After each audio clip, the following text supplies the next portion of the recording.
The nature of reality. Are we living in a simulation? Imagine for a moment that everything you perceive, the warm sunlight streaming through your window, the laughter of a loved one, even your very own thoughts, could simply be an intricate illusion, carefully crafted by an unseen hand. What if, unbeknownst to us, our entire existence is but a simulation operated by a higher intelligence? This idea, once confined to the realms of science fiction, now invites serious contemplation as philosophers and scientists alike ponder the true nature of reality. This notion, often dubbed the simulation hypothesis, posits that if civilizations can create advanced simulations indistinguishable from reality, it is plausible that we ourselves are existing within such a construct.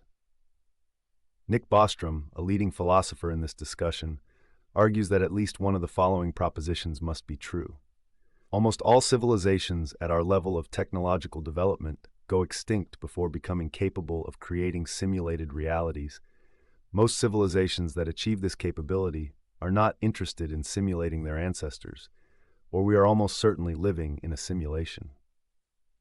Each proposition opens avenues of reflection about existence, consciousness, and the choices we make. On one side of the debate lies a sense of unsettling detachment. If we are mere characters in a cosmic video game, does that undermine our sense of agency? René Descartes famously sought certainty through the act of doubt, famously declaring, "I think, therefore I am." Yet if our thoughts are pre-programmed responses, what does it mean to think? Are we truly autonomous agents charting our own paths, or are we simply unwitting participants in a grand narrative crafted by someone else's design? Conversely, some philosophers challenge the validity of the simulation hypothesis by emphasizing the richness of human experience. From a phenomenological perspective, figures like Edmund Husserl remind us that our consciousness is innately tied to our lived experiences. The colors we see, the flavors we taste, and the emotions we feel are deeply intertwined with our human condition and personal histories. Can a simulation capture the totality of these woven narratives, or will it always fall short of the profound complexity found in authentic existence? In modern times, this dilemma resonates through several lenses. With advancements in virtual reality technology, we see glimpses of what it might mean to live in a simulation. Platforms that create immersive environments blur the lines between the digital and the real, inviting us to consider our relationship with technology and the nature of our digital selves. Could we eventually become so entranced by simulated realities that we lose sight of our physical world? Does entertainment draw us into distractive simulations that challenge our perception of reality?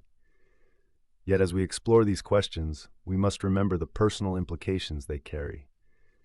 If we view life through the lens of a simulation, might we be inclined to detach from the challenge and beauty of human experience?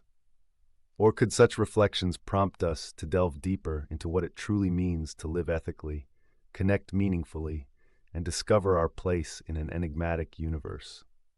To ponder whether we are living in a simulation invites a profound inquiry into the nature of existence itself.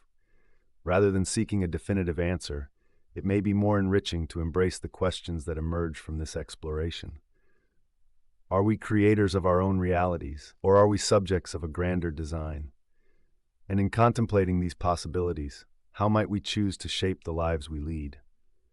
In the quiet spaces of our minds, the echoes of these questions linger, waiting for us to dive deeper into the mists of thought, forever guiding our quest for understanding. The concept of time, is it linear or cyclical? Imagine standing at the edge of a serene lake, the surface reflecting the hues of a setting sun, each moment slipping away like water between your fingers. In a world where every second counts, we often find ourselves caught in the relentless march of time. But what if this perception is merely an illusion? What if time, instead of flowing forward in a straight line, spirals back upon itself, where beginnings and endings coexist in an eternal loop? This philosophical dilemma invites us into an exploration of two contrasting views of time, the linear and the cyclical. The linear perspective, held by many in Western thought, sees time as a one-way street, an arrow stretching from past to present to future. Thinkers like Isaac Newton and Immanuel Kant frame time as an absolute entity, flowing onward, where each moment builds onto the next. Each choice we make, Each event that unfolds becomes part of a narrative that propels us toward an anticipated future. Yet we cannot ignore the richness of cyclical conceptions of time, found in various cultures and philosophies around the globe. This view posits that time does not simply move forward. Instead, it loops and circles back, echoes of history reverberating through the ages. Ancient civilizations, from the Mayans to the Hindus, embraced this cyclical nature, suggesting that life, death, and rebirth are not endpoints, but part of an ongoing cycle. Friedrich Nietzsche famously articulated this idea through the concept of eternal recurrence, which challenges us to contemplate whether we would choose to relive our lives in exactly the same way over and over again.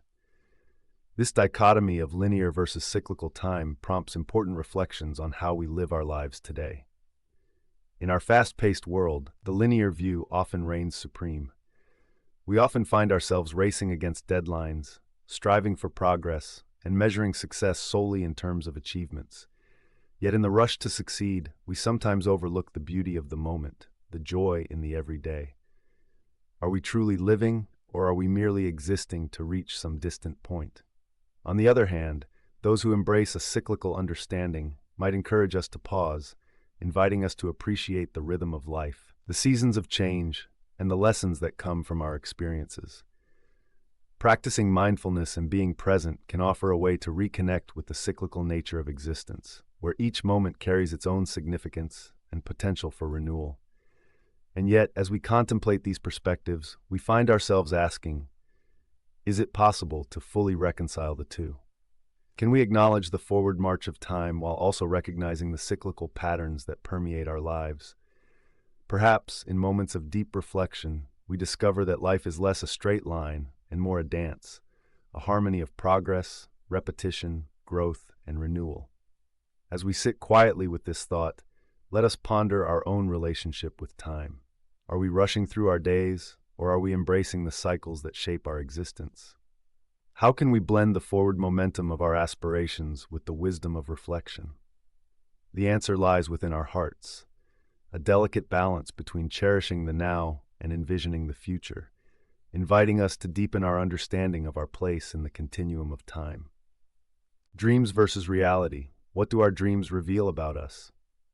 Imagine waking from a vivid dream where you soar through a vibrant sky, liberated from the constraints of gravity and time. You feel the exhilaration, the freedom, and a sense of peace that seems elusive in waking life.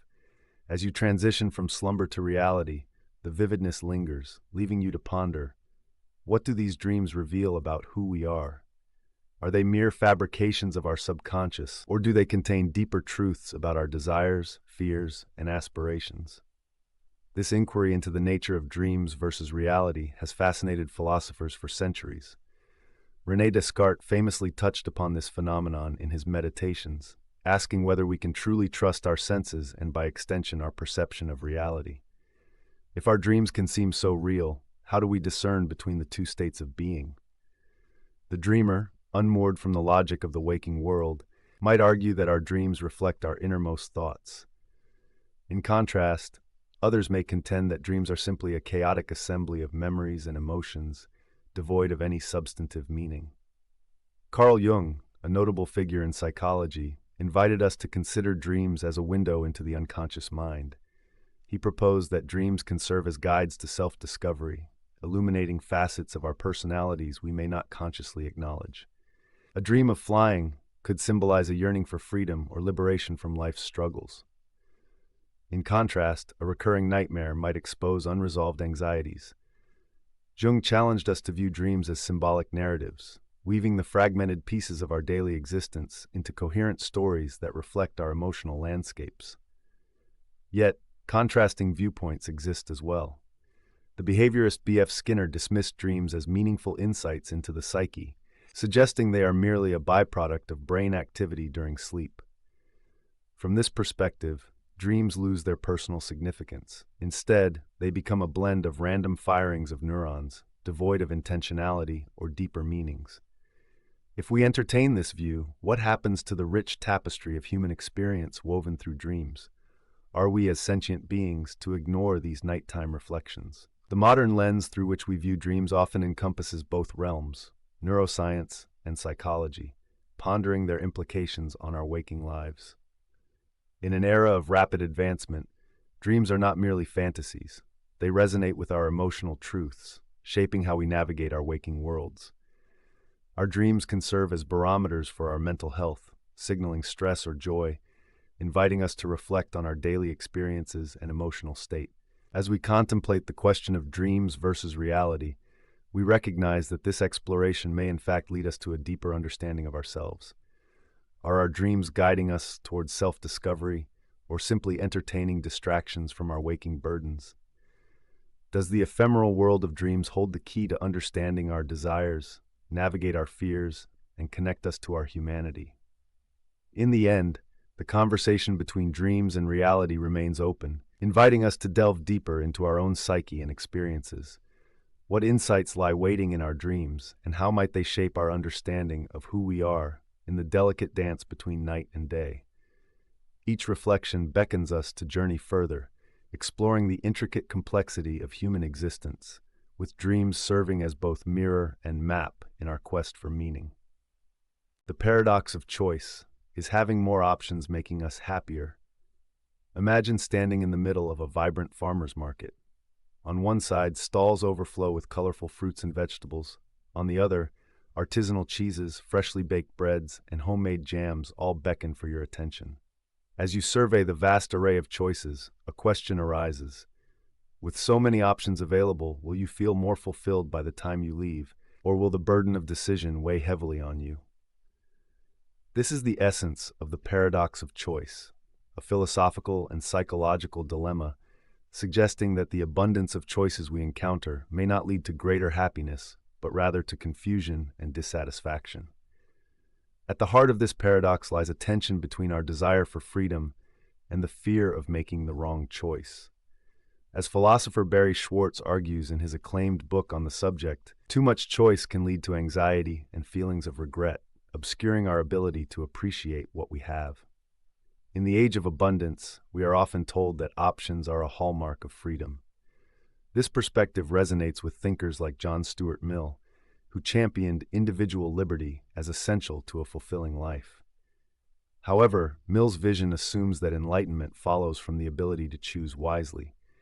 Yet, as Schwartz points out, when faced with numerous possibilities, we may struggle to cultivate the clarity required for a meaningful decision.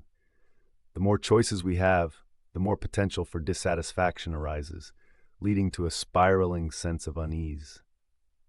Moreover, philosopher Soren Kierkegaard explored a similar dilemma through the lens of existential anxiety. He noted that the weight of choice can induce paralysis, as the responsibility inherent in each decision weighs heavily on our conscience. When faced with a multitude of paths, we find ourselves questioning, what if I choose the wrong one? This questioning can lead to a sense of alienation, where we are consumed by the fear of missing out on an alternative, potentially better option. Yet, there is a counterpoint to this argument. Thinkers like Friedrich Nietzsche challenge the notion that restrictions on choice are inherently negative. He emphasized the value of embracing life's chaos, arguing that limitations can often foster creativity and deeper appreciation for what we have. In a world teeming with choices, perhaps the key lies not in the options themselves, but in our capacity to create meaning and find joy within them.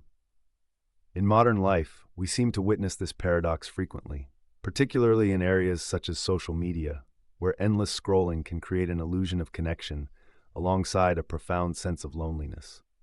With countless possibilities for friendship, entertainment, and validation, many find themselves feeling more disconnected than ever.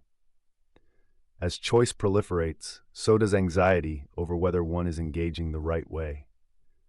As you reflect on the beautiful abundance of the farmer's market, ponder whether having too many choices has a deeper significance, or whether it is the act of choosing that can sculpt your happiness. Is there wisdom in limiting our options or reframing our understanding of what choice truly means?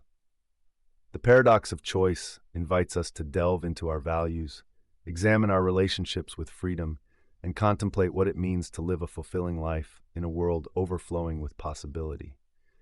There may not be a definitive answer, but perhaps the exploration itself can bring us closer to clarity in the serendipity of choice. The illusion of control.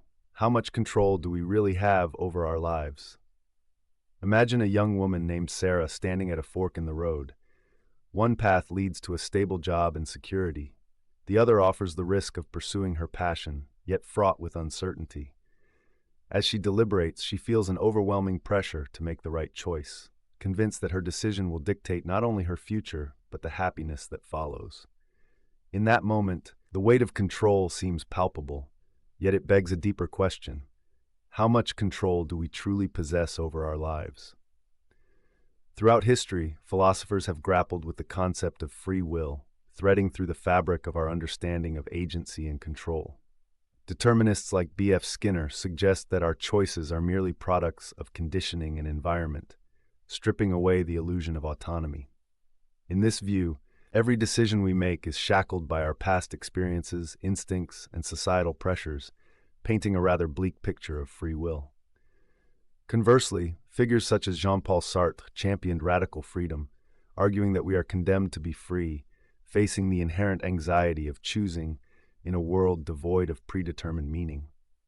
Sartre believed that even in the absence of external constraints, the burden of choice remains. We are always responsible for our decisions. Yet in navigating through life, this responsibility can feel overwhelming. How do we reconcile the openness of choice with the forces that seem to direct our paths? In today's fast-paced society, we often find ourselves caught in this delicate web of perceived control. Many are compelled to meticulously plan every facet of their lives, career trajectories, relationships, and even recreational choices, relying on the illusion of control to find solace in an unpredictable world. Social media, for instance, presents a curated view of perfection that pressures individuals to craft their lives according to external metrics of success and happiness. While this quest for control can propel us forward, it may also lead to significant anxiety and existential questioning. When we inevitably confront obstacles outside our control, a sudden layoff, a health crisis, or the loss of a cherished relationship, these challenges can shatter the precarious facade we've built. Here lies an essential inquiry. If our choices are limited by circumstance, to what extent do our decisions retain their validity?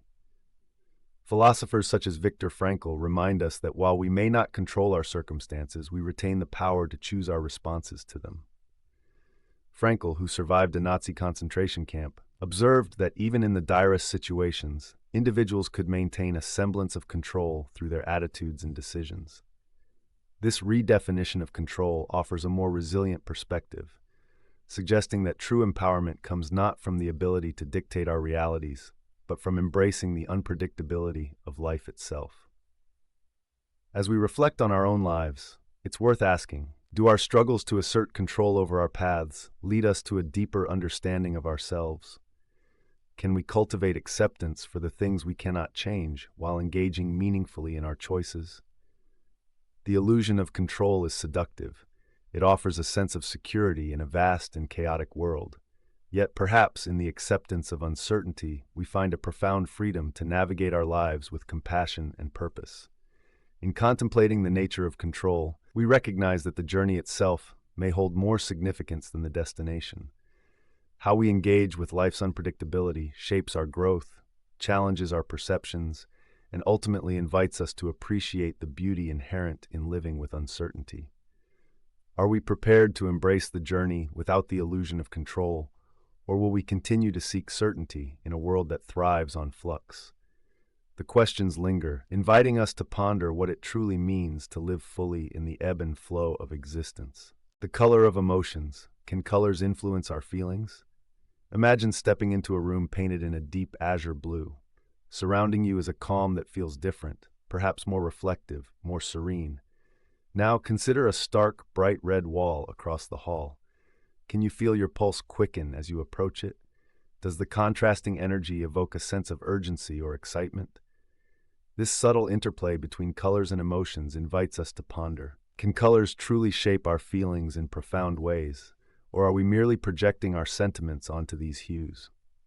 Throughout history, philosophers have explored the relationship between color and emotion. Synesthesia, a condition where stimulation of one sense leads to automatic experiences in another, paints a particularly intriguing landscape of this link. Artists and theorists like Wassily Kandinsky believed certain colors evoke distinct emotions. For him, blue conveyed calm, while yellow was vibrant and aggressive. This notion aligns with ideas in Goethe's color theory, where colors are seen to influence mood, offering not just visual stimuli, but also emotional experiences. Yet, can we be certain that these associations are universal? The philosopher Wittgenstein suggested that meaning emerges through use, emphasizing that our personal experiences and cultural backgrounds shape our understanding of colors. For instance, while white might symbolize purity and peace in Western cultures, it signifies mourning in some Eastern traditions. Thus, is color an intrinsic bearer of emotions, or is it merely a canvas upon which we paint our individual and cultural narratives? The psychological realm echoes this inquiry, with studies indicating that certain colors can indeed influence our feelings and even behaviors. Color therapy promotes the healing properties of colors, leveraging their perceived emotional responses. The calming effects of green in nature or the energizing pulse of orange in social settings are often highlighted. However, one might question whether these responses stem from shared cultural symbolism, psychological conditioning, or perhaps something deeper, intrinsic in the nature of colors themselves. Now, consider the modern-day implications of the interplay between colors and emotions. From marketing strategies that utilize color psychology to influence consumer behavior, to artists capturing raw emotions through their palettes, the impact is omnipresent. In an era dominated by screens displaying a spectrum of colors, surely our emotional experiences are being molded in ways that might go unnoticed. Philosophers like John Dewey suggested that art, much like color, offers a unique lens through which we engage with experience. If colors can evoke responses, perhaps they also serve as silent stories of our inner emotional landscapes, mediating our interactions and perceptions of the world. Yet does this mean one must learn to see colors in prescribed ways? Might we lose the spontaneity of emotions, confining our responses to a palette dictated by societal norms? Ultimately, like the colors we encounter in everyday life, the connection between hue and feeling invites us to contemplate further. Are colors mere reflections of cultural codes, or do they possess a transformative ability to shape our emotional realities? Each time we experience a trace of blue or a flash of red, perhaps we are invited to pause and ask ourselves, in this quiet moment, what emotions do these colors summon from within us? And how does our own history color our interpretations? These questions linger, urging us to explore the vast, colorful landscape of our emotional selves as we navigate the intricate tapestry of existence. Love is a chemical reaction. What is the science behind love? Imagine standing in a crowded room, the hum of conversation swirling like a gentle breeze around you. Your gaze locks onto another person, and in that fleeting moment, everything else fades away. You feel a spark, an inexplicable connection, a warmth that rushes through you, igniting emotions you never knew existed. Is this love, or is it merely a chemical reaction? This thought invites us into a profound exploration, one that intertwines science and the delicate tapestry of human experience. At the heart of love's mystery lies a biological foundation. Neuroscientists tell us that love is fueled by a cocktail of chemicals coursing through our brains: dopamine, oxytocin, serotonin. These neurotransmitters create feelings of happiness, bonding, and attachment. When we fall in love, our bodies respond with heightened arousal and bliss. It's as if we've been plunged into a euphoric dream. Yet this raises tantalizing philosophical questions. If love is merely a chemical reaction, does it lose its significance? Can something so deeply personal and transformative be reduced to biology? Philosophers throughout history have grappled with this tension between the visceral and the rational. Plato, for instance, viewed love as a form of divine madness, an experience that transcends the physical. In his dialogues, love is depicted as a desire for beauty, truth, and the eternal. It isn't merely about the body, but also about the soul's quest for completeness. Contrast this with the more contemporary views of thinkers like Friedrich Nietzsche, who proposed that love might be an instinctual drive, subject to the whims of nature, a survival mechanism aiming to perpetuate the species.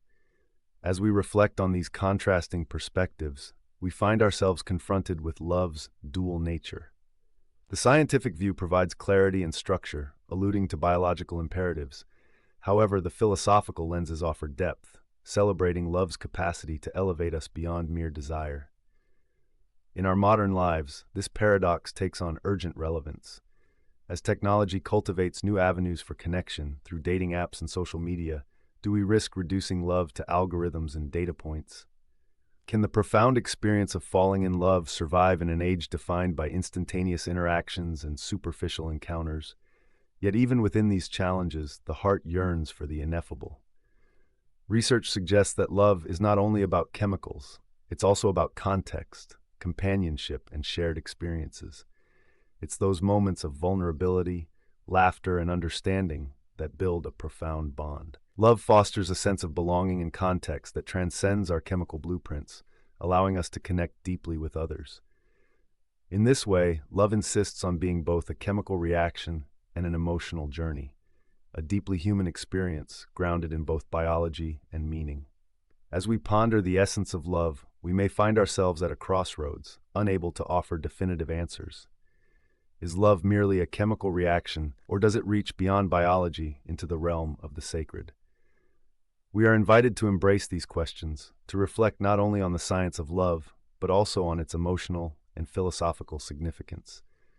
Perhaps in the end, love is neither solely a chemical process nor merely a metaphysical phenomenon, but a complex tapestry woven from both, a journey that invites us to explore the nature of human connection in all its forms.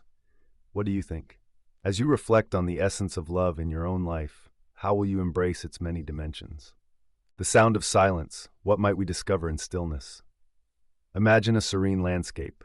The horizon stretches endlessly under a canopy of stars, a gentle breeze whispers through the trees, and in this moment, you find yourself enveloped in pure stillness. In this tranquility, without the usual barrage of noise, can you hear the echoes of your own thoughts? This leads us to a philosophical inquiry.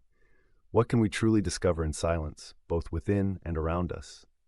Silence is often seen as absence, a void left in the wake of sound, a pause in the cacophony of daily life. Yet, as many contemplatives and philosophers suggest, silence can also be a profound space for reflection and insight. For the ancient Greeks, philosophers like Socrates believed in the value of introspection, encouraging dialogue not only with others but also with oneself. In the quiet moments, when external distractions fade, complex questions begin to emerge. Can we confront our innermost fears, desires, and values? What truths about ourselves lie buried beneath the noise we surround ourselves with? Contrasting views emerge in modern discourse. Existentialists, such as Jean-Paul Sartre, propose that our existence precedes essence. Silence may reveal the absurdity of life, challenging us to create our meaning amidst an indifferent universe.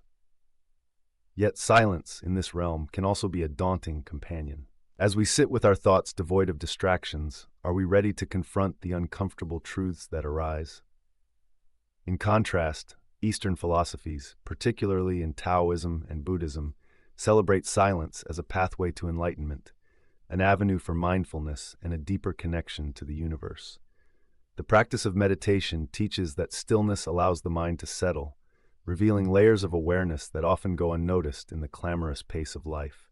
In moments of silence, we might discover that tranquility is not simply the absence of sound, but rather a rich tapestry of sensations, emotions, and thoughts, interwoven in a delicate balance. Yet silence also has its darker facets. In political and social contexts, a culture of silence can signify oppression, where voices are stifled and dissent is muted. Think of the silencing of dissenters in authoritarian regimes, forcing individuals to suppress their thoughts and feelings. Here, silence can kill individuality, thwarting self-discovery and growth. The paradox emerges. While personal silence can lead to profound understanding, societal silence can breed ignorance and despair. As we navigate through our contemporary lives filled with constant stimulation, from social media notifications to the hum of urban living, what can we learn by deliberately embracing silence? In this fast-paced world, creating pockets of stillness can serve as a powerful antidote, offering clarity amidst chaos. Many find that stepping away from distractions, even for a brief moment, enhances their creativity, compassion, and ability to connect with others on a deeper level. So what awaits us in the silence? Perhaps it is an invitation to wander through the shadows of our consciousness and into the light of self-awareness. Or it may present a challenge, prompting us to confront ideas better left unexamined. This exploration of stillness offers no definitive answer, but instead opens a door to endless possibilities. In a world that often favors the loud and the hurried, might we find that the greatest revelations lie not in what we do, but in what we discover when we choose to just be? As you reflect on this question, I invite you to explore what silence means to you personally and how it touches upon the essence of your existence. The quest for happiness, is it a pursuit or a state of being? Imagine standing on the edge of a peaceful lake, the sun gently warming your face, and the world around you buzzing softly with life. You breathe deeply, feeling the calmness seep into your soul. In that moment, happiness seems remarkably close, almost tangible. Yet, as life inevitably pulls you away from this tranquil spot, questions emerge. What is happiness, really? Is it something we chase after, or is it a tranquil state nestled deep within us, waiting to be discovered? The discussion surrounding happiness often oscillates between two main views: the pursuit of happiness and the idea that happiness is a state of being. Philosophers have long explored these ideas, shaping our understanding of what it means to be truly happy. Aristotle, for instance, believed in eudaimonia, a state of flourishing achieved through a life of virtue and balance. For Aristotle, happiness is not merely a fleeting emotion, but rather the ultimate purpose of human existence, attainable through wise action and virtuous habits. Contrastingly, the Stoics, like Epictetus, suggested that happiness arises from within, shaped by our responses to external events rather than the events themselves. Their philosophy emphasizes the idea that external circumstances are beyond our control, while our thoughts and interpretations are not. Thus, happiness becomes a state of being cultivated by accepting reality and mastering our reactions. So is it possible that in our relentless pursuit of happiness, through wealth, achievements, or relationships, we overlook the tranquility residing within us? In contemporary society, the quest for happiness often takes on a frenetic pace. Social media bombards us with curated glimpses of others' lives, fueling the belief that happiness is associated with certain milestones: a promotion, travel, or finding love. Yet, research suggests that our happiness often declines when we tie our self-worth to comparisons. This is a modern echo of the ancient critiques laid out by philosophers like Epicurus, who argued for simple pleasures and connection with others as true paths to happiness, underscoring that sometimes the relentless pursuit may lead us further from the state we seek. Consider the concept of mindfulness, which resonates deeply with our modern sensibilities. Mindfulness encourages individuals to focus on the present, embracing acceptance and gratitude for what is, rather than what could be. In this way, it echoes Stoic philosophy, suggesting that happiness can emerge from awareness and acceptance, reminding us that contentment is not always found at the finish line of our pursuits, but often in the journey itself. As we ponder these philosophical dimensions of happiness, we may find ourselves asking, is it inherently flawed to seek happiness? Or is the act of searching and striving what enriches our lives? Perhaps the answer isn't a simple dichotomy, but a dance between the two. Happiness may indeed contain elements of both a state of being and a pursuit, each influencing our experience in unique ways. In closing, we can embrace the complexity of happiness without the pressure of finding a definitive answer. The journey of exploring what happiness means for ourselves may hold the key to unlocking its true essence. As you continue reflecting on your own experiences and beliefs about happiness, consider, is happiness an elusive goal that you chase, or does it already reside in moments of stillness, waiting patiently to be acknowledged? The path is yours to wander, but the reflections may pave the way to insights previously unconsidered. The impact of technology. Are we more connected or isolated? Imagine a bustling cafe, filled with laughter, the aroma of freshly brewed coffee, and the gentle clinking of cups. In one corner, however, a group of friends is huddled together, but instead of engaging with each other, they are lost in their screens, scrolling through feeds and typing messages. Their faces, illuminated by the glow of their devices, tell a story of connection that seems paradoxical. Are they truly together in that moment, Or are they, in fact, more isolated than ever before? This scene invites us to explore the complicated relationship between technology, connection, and isolation. The overarching dilemma we face is this: is modern technology bridging gaps between us, fostering relationships, and bringing us together? Or is it perhaps more insidiously reinforcing layers of separation, leaving us feeling more alone? Philosophers have long grappled with the nature of connection and existence. Martin Heidegger, for instance, warned against the dangers of technological enframing, suggesting that technology may turn human beings into mere resources, stripped of their authentic selves. In this view, our devices might alienate us from deeper human experiences, transforming rich interactions into transactional exchanges. When we communicate through screens, do we miss the nuances of human emotion, the warmth of a smile, the comfort of a shared silence? Contrasting these thoughts, the digital age advocates, such as Sherry Turkle, argue for a more nuanced perspective. In her work, Alone Together, Turkle suggests that technology can serve as a lifeline, connecting disparate individuals across vast distances and creating communities around shared interests and experiences. For many, social media platforms provide a sense of belonging previously unattainable, offering a channel for self-expression and support. Is it possible that the relationships fostered online, while different from face-to-face encounters, can still hold value and significance? Yet, lurking beneath this optimistic view lies the discomforting notion that these connections may often be superficial. The philosopher Jean-Paul Sartre's famous assertion, "Hell is other people," serves as a poignant reminder that our interactions are complex. In a world where likes and emojis stand in for genuine communication, how do we assess the quality of our connections? Are we nurturing real relationships, or are we caught in a cycle of loneliness amidst an illusion of connectivity? Consider our modern world, where it has become common to receive immediate updates about friends' lives, but still feel a profound sense of loneliness. We can share personal triumphs and sorrows, yet many report feeling more isolated than ever. In a paradoxical twist, it is as if the very tools designed to connect us have inadvertently drawn us further apart. As you reflect on technology's role in your life, consider this duality. Can we truly connect with one another in meaningful ways through our screens, or do they serve as barriers to deeper relationships? Are we enhancing our social fabric or fraying it with every swipe and scroll? The impact of technology on our connectedness invites us into an ongoing exploration of what it means to be human in a digital age.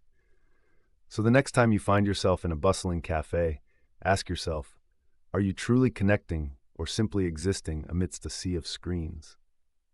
This question may not have a definitive answer, but it encourages us to remain curious and mindful in navigating the balance between connection and isolation that defines our contemporary experience. Perspective and reality. How does our view shape our truth? Consider two travelers standing at the edge of a vast canyon. One gazes out, captivated by the sweeping vistas, each color a brushstroke on nature's canvas. The other stands in shadow, eyes narrowed, interpreting the canyon as a dark chasm of danger, something to be avoided. The canyon remains an unchanging reality, yet for these two, what they see and how they interpret that vision defines their experience. Can their contrasting perspectives coexist in a world where truth is constant and universal? This musing nudges us towards the philosophical exploration of perspective and reality, a theme that has echoed through history. Renowned philosopher Immanuel Kant proposed that our understanding of the world is deeply shaped by the way we perceive it. He contended that while reality exists independently of us, we can only know it through the filters of our senses and minds. How often do our perspectives create separate realities, even when surrounded by the same facts? Consider the ideas of Friedrich Nietzsche, who challenged the notion of an objective truth. He suggested that perspectives are like lenses through which we interpret our experiences. Each viewpoint offers its own insights, but none captures the entirety of existence. Might there be truth in the very disagreements that arise when two perspectives clash? Nietzsche's assertion prompts us to wonder, is reality a singular entity, or is it a mosaic of subjective experiences? Modern life presents a vivid example of this philosophical dilemma. In a world saturated with information, Our realities are shaped not only by personal experiences, but also by the media we consume, the communities we engage with, and the narratives we choose to embrace. Social media can push us into echo chambers where we encounter only those whose views reinforce our own, distorting our understanding of the wider world. When faced with differing opinions, do we remain open to other perspectives, or do we clutch our own tightly, believing it to be the sole truth? The question of perspective also finds resonance in literature and art, where the way a story is told can shift meaning tremendously. A character's internal thoughts can offer us a glimpse into their subjective reality, allowing us to feel empathy even for those whose actions we might not condone. Here, art reveals the fluidity of truth. It urges us to view the world not in black and white, but in shades of gray, where multiple truths can coexist, shaped by individual experiences. Yet, we are left with an unsettling thought. If our perspectives shape our realities, what happens when those perspectives lead us astray?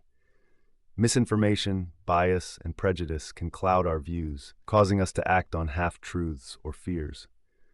The delicate interplay between perspective and reality carries weighty implications for how we navigate our lives, intersect with others, and formulate our beliefs.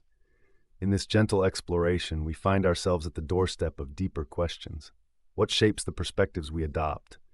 How can we cultivate openness to rival views without losing the essence of our own? Ultimately, the journey through this landscape of thought invites us to embrace our perspectives as both personal truths and shared experiences, recognizing the colorful tapestry of reality woven from the myriad threads of human interpretation. Perhaps the essence lies not in a definitive truth, but in the ongoing exploration of our perspectives, an invitation to wander where understanding and thought converge, releasing us into the beauty of inquiry itself. The role of humor. Can laughter truly be the best medicine? Imagine a weary traveler, burdened by the weight of the world, sitting by a flickering fire after a long day. As the shadows dance around, a friend shares a joke that slices through the heavy air like a beam of light. Laughter erupts, momentarily lifting the traveler's spirits, making worries seem smaller, almost trivial. But this moment begs a deeper inquiry. Can laughter genuinely heal the wounds of life, or is it just a fleeting escape from suffering? Philosophers throughout history have pondered humor's weighty implications. One might consider the thoughts of Henri Bergson, who explored laughter as a social corrective. He asserted that humor brings us closer to our shared humanity, often illuminating life's absurdities. Yet as we laugh, is it possible we're merely glossing over our pain? Existentialist thinkers like Albert Camus would argue that rather than transcending suffering through humor, we might be denying the absurdity of our existence by laughing in its face. In the juxtaposition of laughter against life's paradoxes, we find that humor offers a duality, both an embrace of joy and a confrontation with despair. Modern research echoes this philosophical explorations. Studies show laughter releases endorphins, alleviating stress and promoting connection. It becomes a lifeline in tough times, a mechanism for coping with loss, grief, and the relentless march of existence. Yet even amidst these findings, one might wonder, does humor serve as a true elixir for the heart, or is it simply a band-aid on deeper wounds? Theories like the incongruity theory of humor suggest that laughter often arises from the unexpected, revealing life's inherent unpredictability. Certainly, embracing the absurd can bring solace. Yet should we lean too heavily on humor as a substitute for confronting our struggles? Life today often feels like an incessant barrage of challenges, a pandemic, social unrest, climate crises, each new cycle adding to the weight on our shoulders. In this context, humor can be a sanctuary, a way to build resilience. It fosters a sense of community when we share laughter, transforming solitary suffering into collective experience. Philosophers like Viktor Frankl suggest that finding humor, even amid hardship, can become an act of defiance, a refusal to be wholly subdued by life's darker moments. Yet the shadows of the dilemma re-emerge. Can humor sometimes trivialize suffering? A joke may reinforce societal norms or mock those who are vulnerable. Friedrich Nietzsche argued that a good writer possesses not only his own words, but also the ears of others, reminding us that humor can both heal and harm. Can we trust humor to wield its power responsibly, or does it risk veering into the territory of cruelty? As we ponder the role of humor in our lives, we find ourselves entangled in a web of contradictions. Can laughter truly be the best medicine, or does it merely offer a temporary reprieve from turmoil? Perhaps it serves both roles, reminding us that existence is riddled with complexities, where joy and sorrow coexist. In our efforts to navigate life's labyrinth, humor invites us to reflect, question, and connect while still acknowledging our shared burdens. As you continue your journey through laughter and reflection, consider, how does humor fit into the mosaic of your own experiences? What role does it play in the face of life's uncertainties? The answers may not be clear, but the very act of pondering invites you to explore the intricate interplay between joy and suffering. And perhaps therein lies the essence of our humanity. Memory. How reliable are our recollections of the past? Imagine sitting with a close friend, reminiscing about a shared experience, perhaps a vacation. You vividly recall the sun setting over a stunning beach, warmth on your skin, the laughter echoing in the air. Your friend, however, disputes certain details, the time of day, perhaps someone's presence. As you both passionately defend your memories, a curious doubt creeps in. How reliable are our recollections of events? Memory can feel so concrete, yet how often do we realize that it may be more fluid than we think? This dilemma of memory leads us into a complex philosophical exploration. At its core lies the question, how can we trust what we claim to remember? The philosopher Henri Bergson highlighted the distinction between the pure memory of the past and the recollection as a conscious act. Memories are not mere snapshots. They are more akin to stories that we constantly edit and reshape. In this view, memory serves not just as a storage room, but as a live performance, constantly influenced by our current feelings, beliefs, and understandings. Cognitive psychology supports this notion. Studies have shown that memories can be altered, distorted, or even fabricated. Elizabeth Loftus's work on false memories reveals just how unreliable recollections can be. She demonstrated that the mere suggestion of misinformation could reshape a person's memory of an event. Consider how eyewitness testimonies, often viewed as keystones of truth in legal contexts, can sometimes wield great inaccuracies. If our minds can so easily reconstruct memories based on subtle cues, what does that say about our perception of the past? Philosophers of memory, such as John Locke, emphasized its role in forming identity. Locke posited that personal identity hinges on continuity of consciousness, fundamentally tied to our memories. Yet if our memories are unreliable, how stable is our sense of self? This raises profound questions. Who are we if our past selves are built on shaky foundations? Can we truly learn from our experiences if they are not as we remember them? Modern life amplifies this dilemma. Consider social media, where curated images and stories often distort reality. We construct narratives not just for ourselves, but for an audience, shaping how we wish to be remembered. The global sharing of experiences complicates individual recollections, making memory a communal artifact as much as a personal one. In an age where our lives are documented and scrutinized, can we still trust our inner voice when it comes to recalling what truly mattered? As we ponder the reliability of our memories, we must also reconcile this with our emotional attachments. Memories can be comforting, grounding us amidst the chaos of life, yet they can also be deceptive, leading us to hold on to certain narratives that might not align with reality. This paradox invites us to reflect. Is it better to accept memories as mutable and perhaps contradictory, or to cling to the certainty they seem to provide? In this quiet journey through the landscape of memory, we find ourselves at a crossroads. The question of how reliable our recollections are remains open-ended, inviting continued contemplation. Perhaps our memories, with all their imperfections, enrich our human experience. It is in their very fragility that we discover the depth of our connection to the past and to each other. How we choose to navigate this delicate terrain ultimately shapes not only our identities, but also our understanding of what it means to live a meaningful life. The depth of gratitude. How does thanks transform our lives? Imagine a world where every kind gesture, every thoughtful act is met with silence, overlooked or unacknowledged. A stranger helps you with your groceries.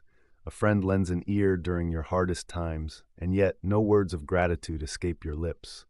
How would that silence shape your interactions, your sense of self, and your connection to others? Gratitude is often taken for granted, a simple thank you that can transform not only interpersonal relationships but also our inner lives.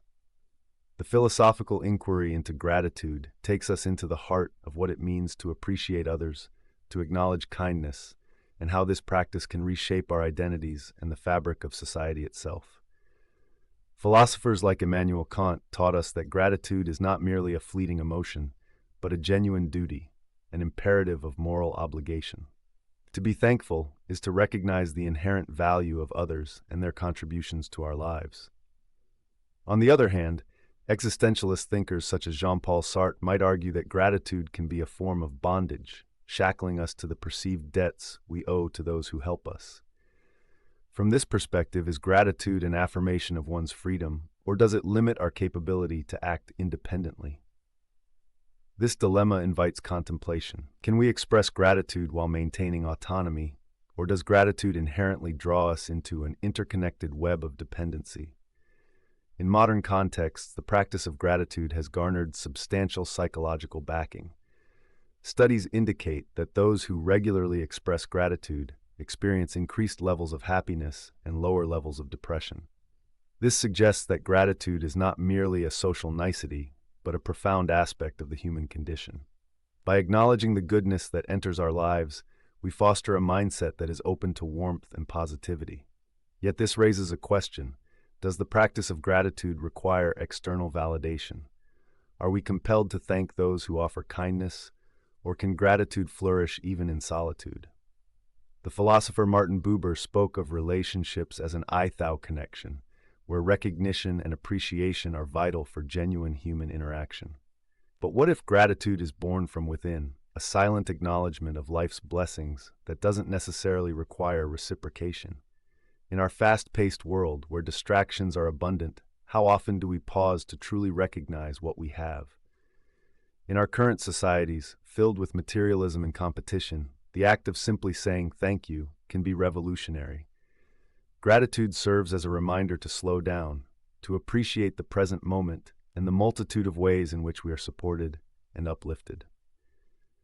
As we reflect, let us not rush to answer whether gratitude enhances our lives materially or spiritually, or if it binds us to others in ways that both liberate and constrain us. Instead, consider the multitude of ways gratitude speaks to our shared humanity. The countless moments when a simple gesture can bridge gaps, heal wounds, and build connection. How might our lives change if we embraced gratitude, not as a duty, but as a transformative lens through which to view our relationships and our experiences? As you ponder these questions, let the stillness settle around you, inviting you to weave gratitude into the fabric of your being and see where this reflective journey takes you. Identity in a globalized world. Who are we beyond borders? Imagine a young woman named Amina standing at a bustling intersection in New York City, the sounds of diverse languages swirling around her. She gazes at the vibrant tapestry of cultures manifesting in clothing, cuisine, and conversation. Amina is of Somali descent, her family having migrated across continents for a better life. Yet as she navigates her daily life, she often wonders, who am I beyond my cultural heritage? In this interconnected world, where globalization blurs boundaries, what does it mean to have a singular identity? The dilemma of identity in a globalized world invites us to examine how our sense of self is influenced by culture, ethnicity, and nationality. Philosophers like Emmanuel Levinas emphasize the importance of the other in shaping our identities. Our interactions with diverse individuals can expand our understanding of who we are, prompting us to embrace multiplicity. Yet this multiplicity can bring about confusion. Can we truly hold on to our roots while growing in a landscape of diverse influences? Consider the tension between traditional notions of identity, rooted in fixed categories like nationality or ethnicity, and the fluidity promoted by contemporary thinkers such as Zygmunt Bauman. Bauman speaks of liquid modernity, where identities continuously evolve in response to changing societal dynamics. In this light, Amina finds herself questioning if her identity must be a concrete, singular notion, or if it can be something more porous, evolving as she moves through various cultures and experiences. In this globalized era, we often find ourselves traversing diverse sociocultural landscapes, social media, international travel, and migration all contribute to a more intertwined existence. The philosopher Charles Taylor advocates for the recognition of second nature, suggesting that our identities are informed not just by individual experiences, but also by the larger collective narrative in which we reside. For Amina, her identity could encompass not only her Somali roots and American environment, but also the myriad influences she borrows from her friendships, her workplace, and her passions. Yet, alongside this enriched understanding lies an unsettling reality. Globalization can dilute cultural identities, raising concerns about authenticity and erasure. In the face of such challenges, voices like Arjun Appadurai remind us that identity is ambivalent, influenced by both global flows and local attachments. Amina might feel a sense of dislocation when her heritage feels overshadowed by overwhelming global narratives. In this scenario, how does she reconcile her personal identity with the tapestry of her surroundings? In practical terms, this philosophical inquiry touches on pressing issues of nationalism and global citizenship. As boundaries between nations blur, we grapple with questions of belonging.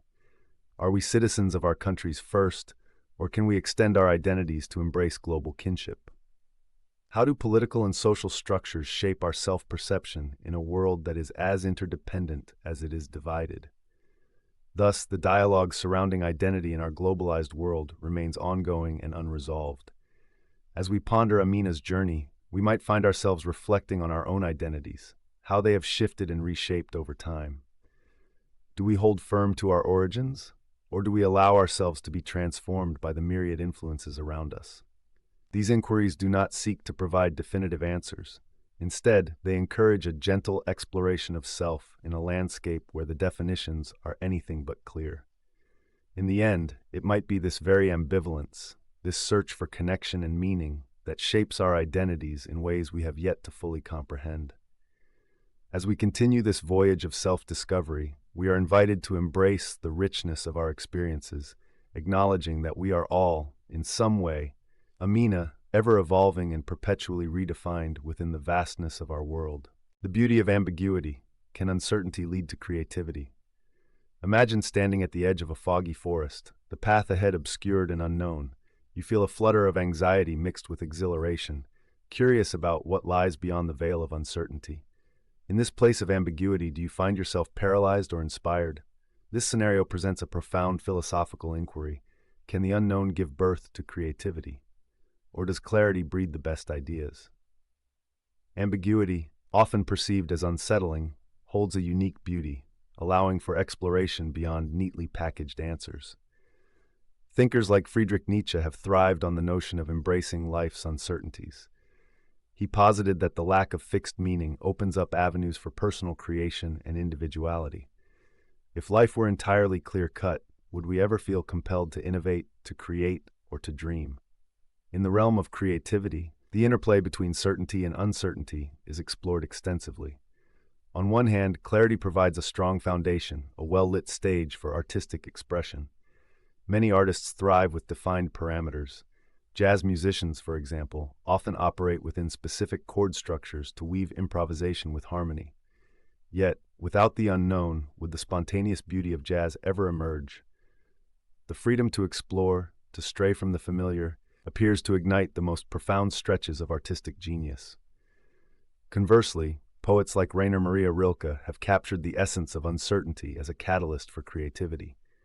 Rilke's encouragement to live the questions reflects an understanding that the pursuit of knowledge may be as valuable as the answers we think we seek. This expression invites us not only to accept ambiguity, but to revel in it, suggesting that the fluid dance of uncertainty might provoke deeper thought and more innovative ideas. Yet, modern society often leans toward a desire for certainty. In our quest for efficiency, we gravitate towards structured solutions, potentially stifling creative exploration. The pressure to conform to defined narratives limits the daydreamer, the outlier, the explorer within us. Consider how companies often hire for cultural fit, curbing diversity of thought. An environment that thrives on consensus can dampen creativity. It's possible that with too much certainty in our lives, we risk extinguishing the sparks of innovation. This dilemma has real-world implications, especially in our rapidly transforming society. Fields like science thrive on ambiguity. The most groundbreaking discoveries often emerge from the murky depths of the unknown, where hypotheses conflict and unexpected results arise. Think of the Higgs boson or the unpredictability of climate responses. Embracing this uncertainty can propel thinkers to reimagine possibilities and explore uncharted territories. So, we find ourselves at a crossroads. Do we embrace the beauty of ambiguity or retreat to the comfort of certainty? As we wander through this labyrinth, perhaps it is not the presence of uncertainty that is daunting, but our reaction to it.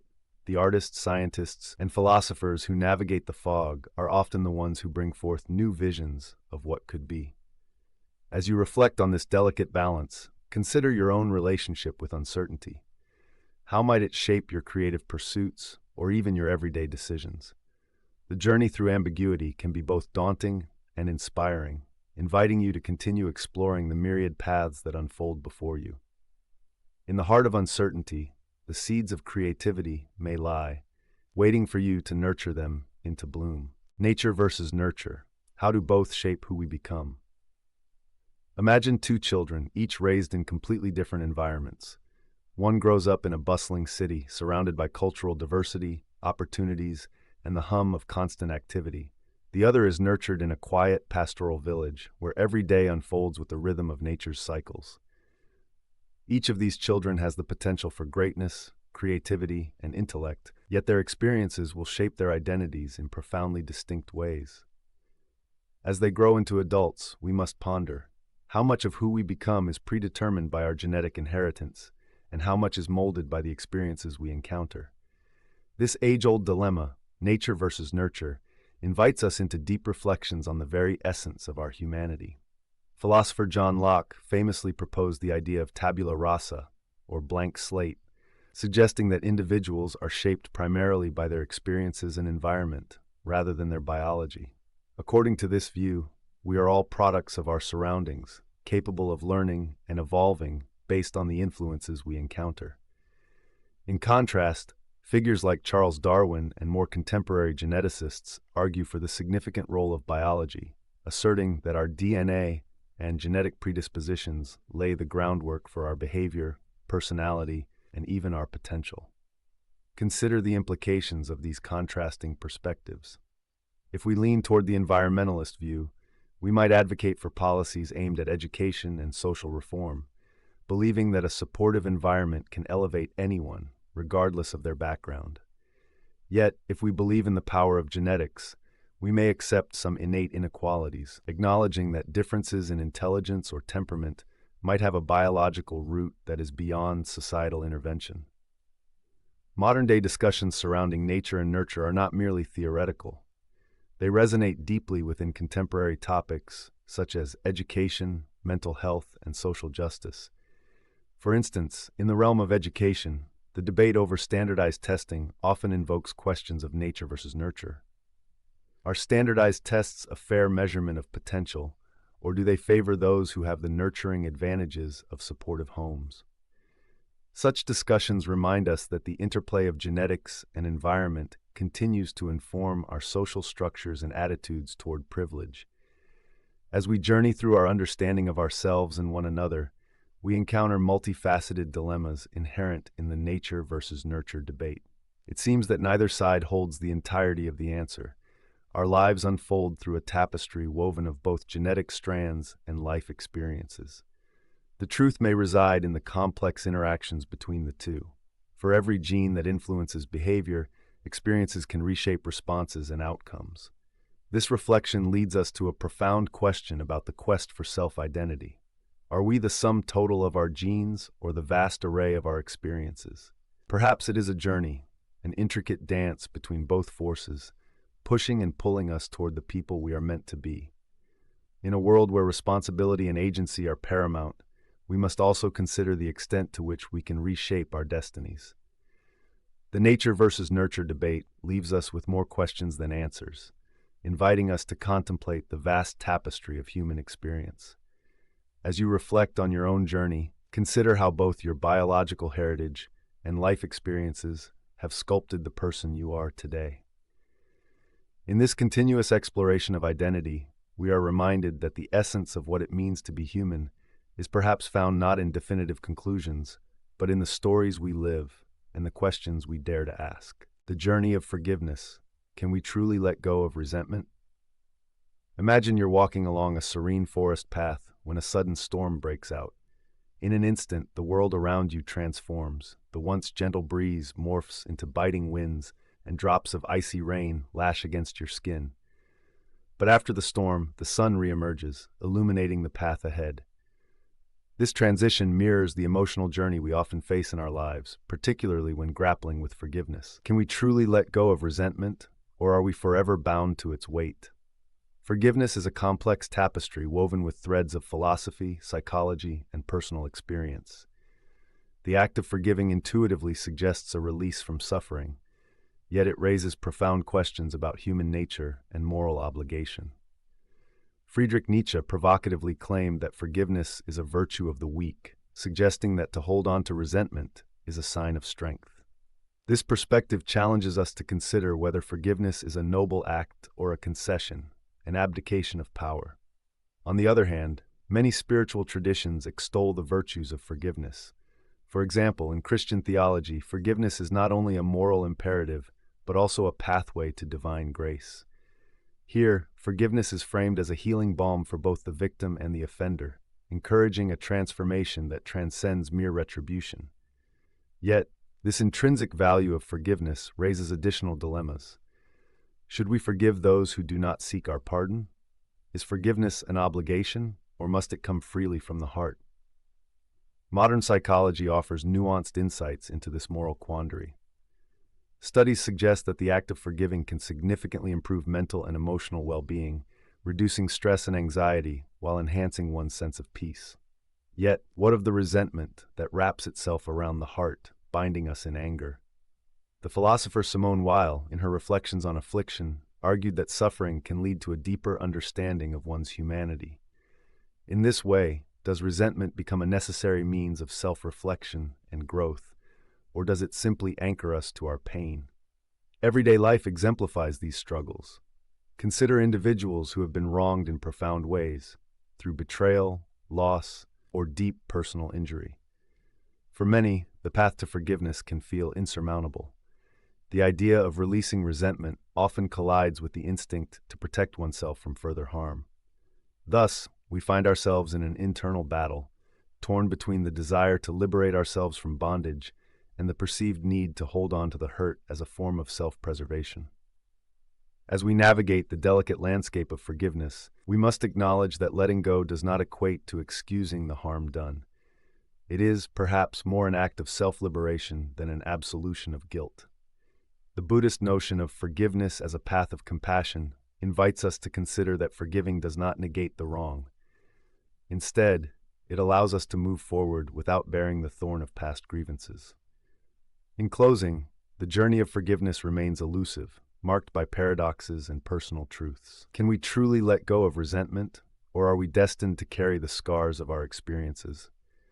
Perhaps the quest for forgiveness is less about finding definitive answers and more about engaging with the open-ended nature of our emotions, allowing us to explore the vast landscape of what it means to heal, grow, and connect.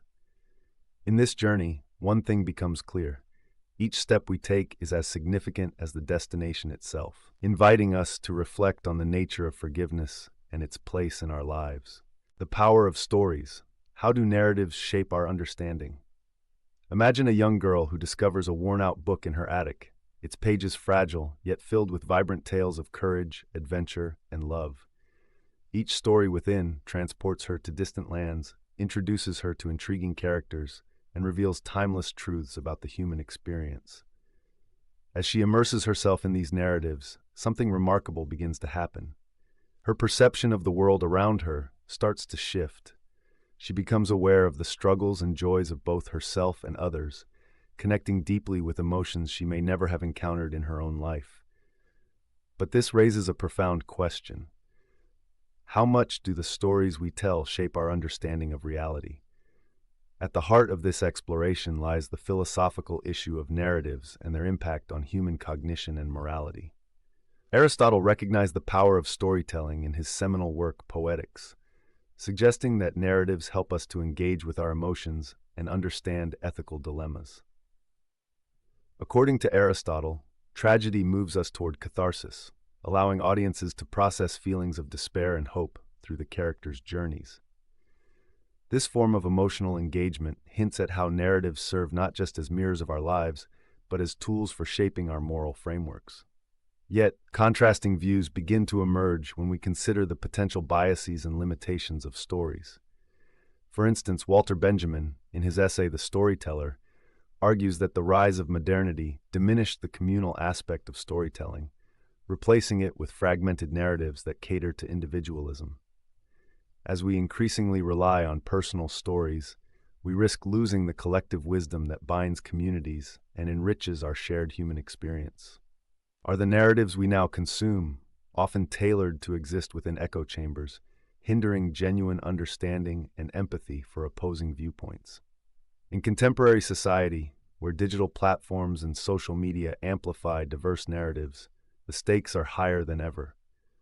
The stories that dominate our feeds shape not only individual beliefs, but broader societal narratives and ideologies. Philosopher Judith Butler asks us to consider how these narratives reinforce identity constructs and social hierarchies. Who gets to tell the story, and whose voices remain marginalized? The power dynamics inherent in storytelling invite us to reflect on the ethical responsibilities that accompany sharing our narratives, especially in a time when misinformation can spread as swiftly as truth. As we navigate our own lives and the myriad stories we engage with, we can't help but wonder how deeply these narratives influence our understanding of ourselves and the world. Do they inspire us to act with compassion, to challenge injustice, or to empathize with those whose experiences differ from our own? Or do they reinforce stereotypes, validate ignorance, or foster division?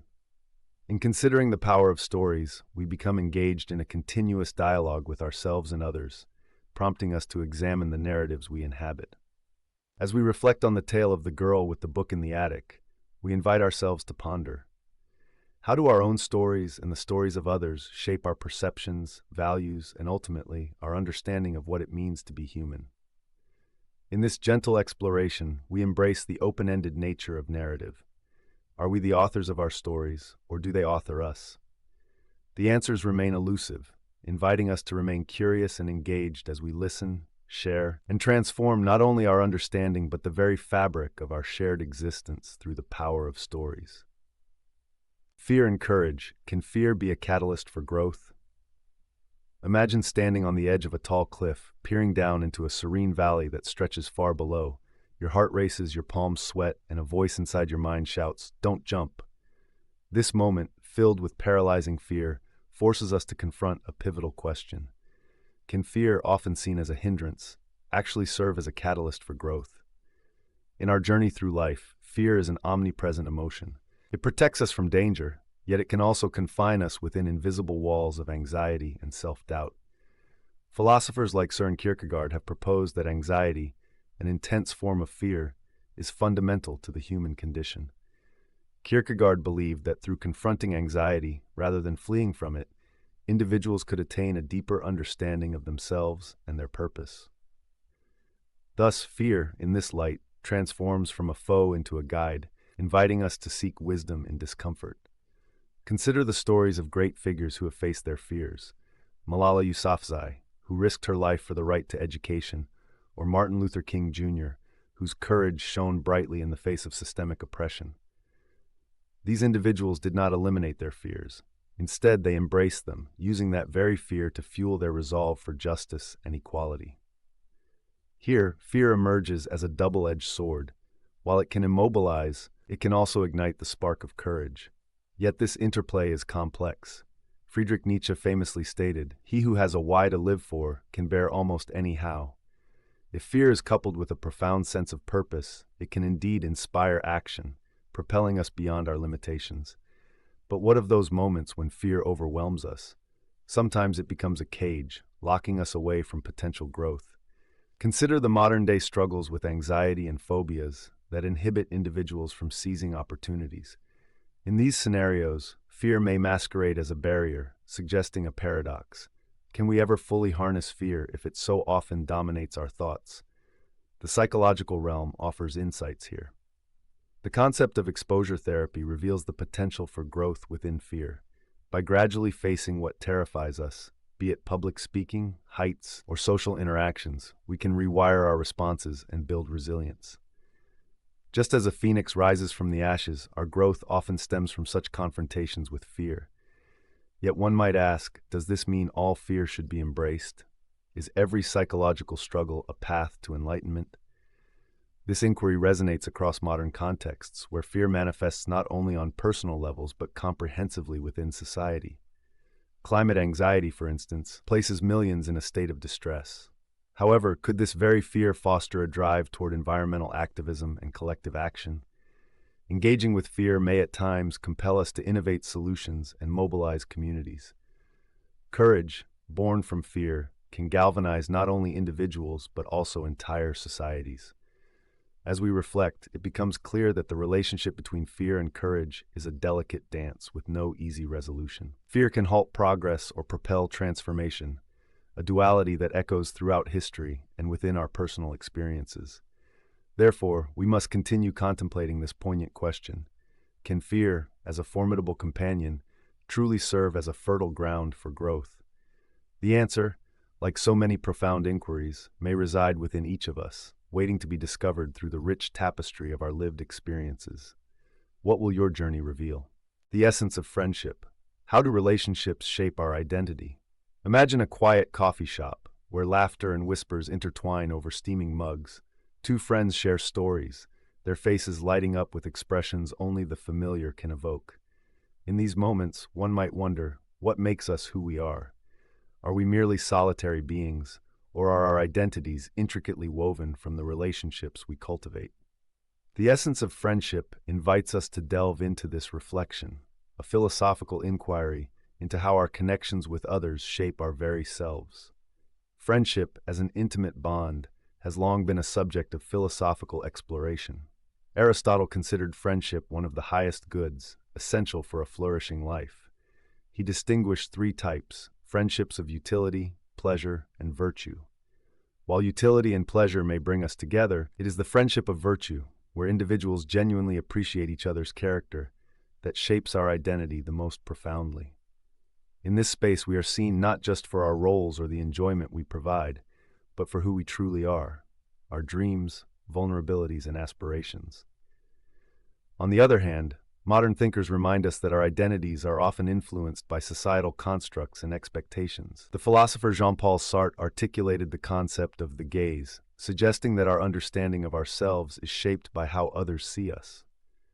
In friendships, we are inextricably linked to our companions' perceptions, which can either empower or constrain us. If a friend recognizes our talents and strengths, we may lean into those qualities more deeply, finding parts of ourselves reflected in their appreciation.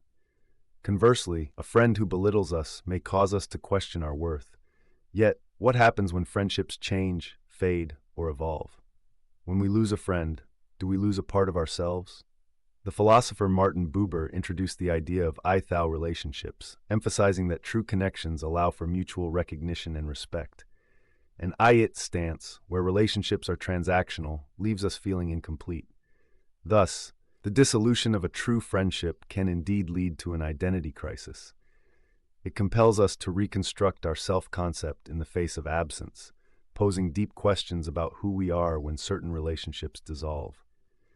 In today's hyper-connected world, we navigate both physical and digital friendships. Social media lets us curate our interactions, but also complicates our identities. The philosopher Sherry Turkle raises concerns about how our online personas may present fragmented versions of ourselves. Do these connections enrich our identities, or do they dilute the essence of genuine friendship? Engaging with others online can create a sense of community, yet it can also lead to feelings of isolation when superficial interactions replace meaningful conversations. Our journey through friendships highlights an essential paradox. While we seek to define ourselves through our connections, constant changes in our relationships compel us to reconsider who we are.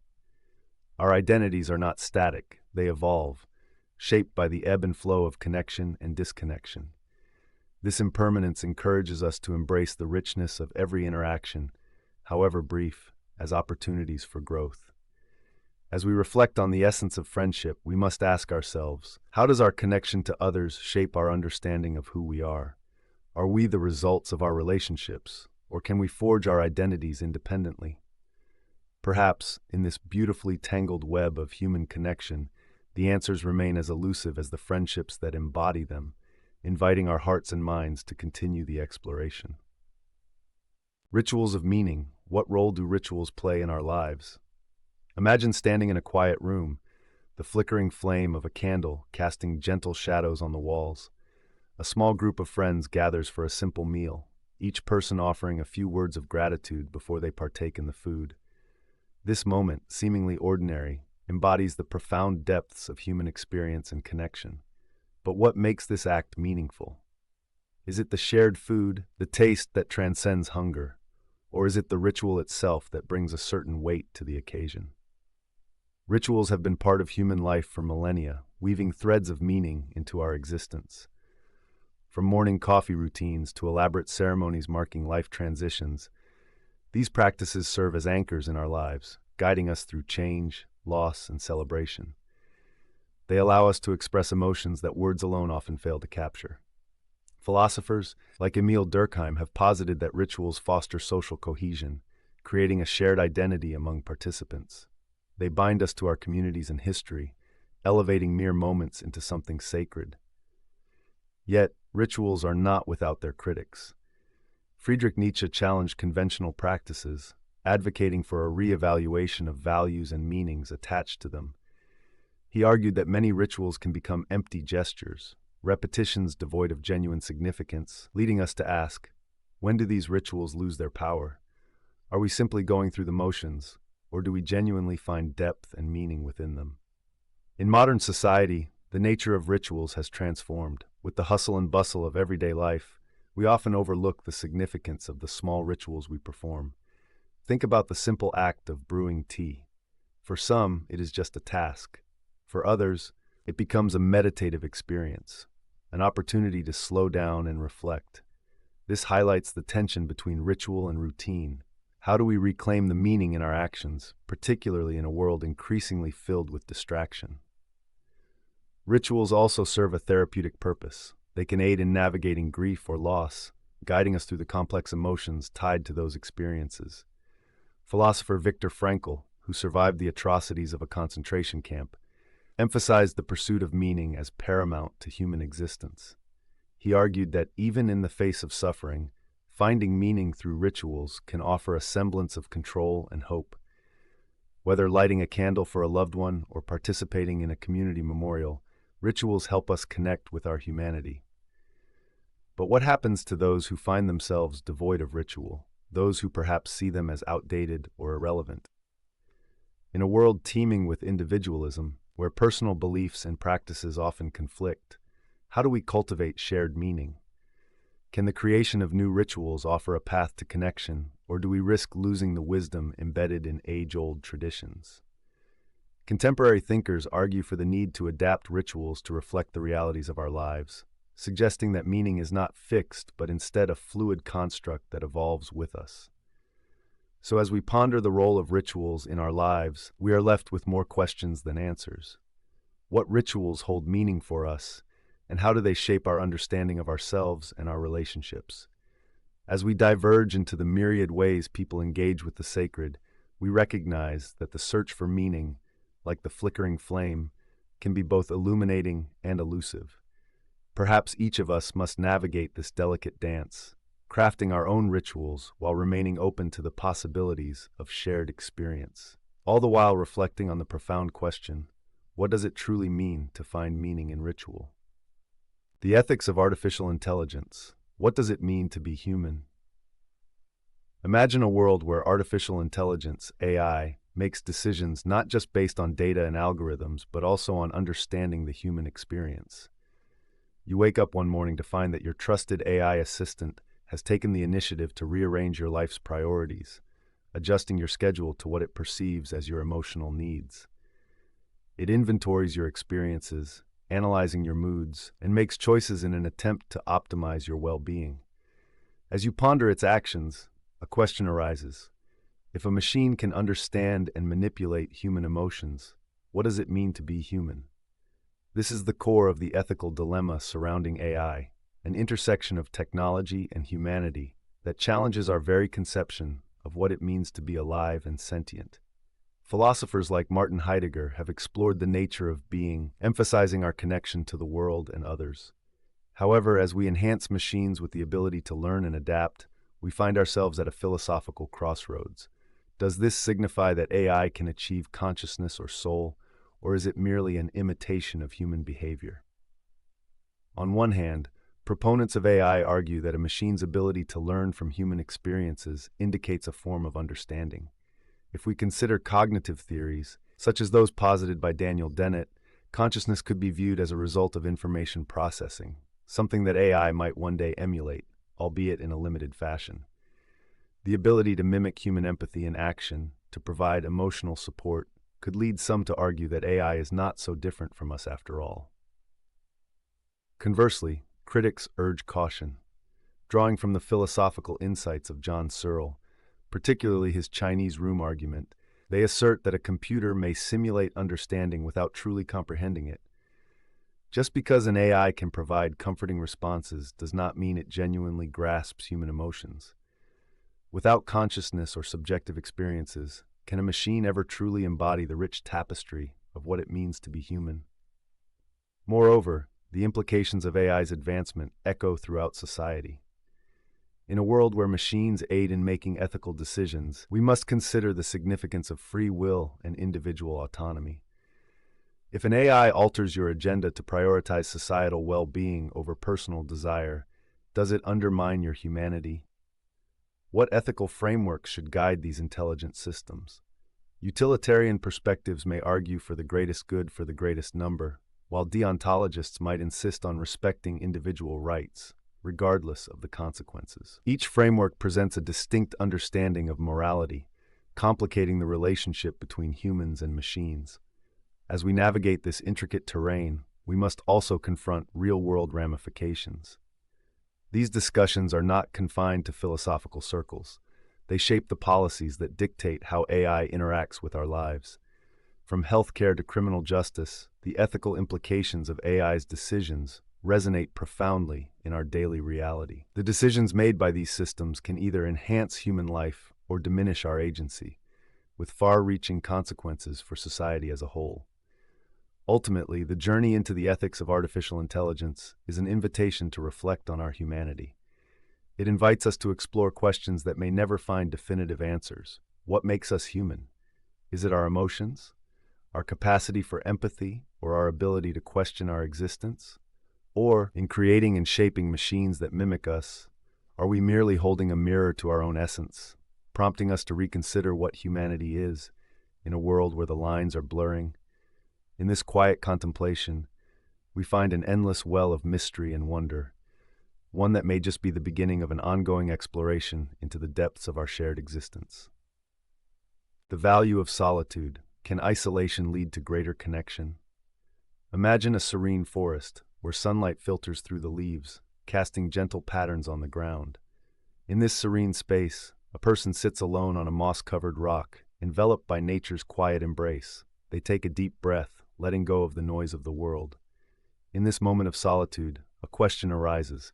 Can this isolation, this stepping away from the crowds and the chaos, lead to a deeper connection with oneself, and perhaps with others? This philosophical inquiry invites us to explore the paradox of solitude and social connection. Many view solitude as a negative state, a void where loneliness resides. Yet philosophers like Socrates considered solitude essential for self-examination, positing that the unexamined life is not worth living.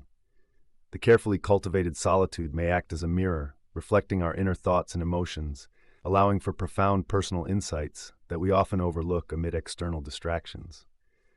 Contrast this with the thoughts of existentialist philosopher Jean-Paul Sartre, who famously proclaimed that hell is other people. For Sartre, the presence of others can often distort our self-perception, creating a dissonance between who we are and who we present ourselves to be. In solitude, however, we can strip away the expectations and judgments of society, standing bare before our own conscience. Here, isolation can serve as a sanctuary, a space where we reconnect with our authentic selves. Yet, the benefits of solitude are not universally accepted. Some, like Martin Buber, emphasize the importance of interpersonal relationships through the lens of dialogical philosophy. Buber's distinction between I-it and I-thou relationships highlights that true connection stems from the richness of our interactions with others.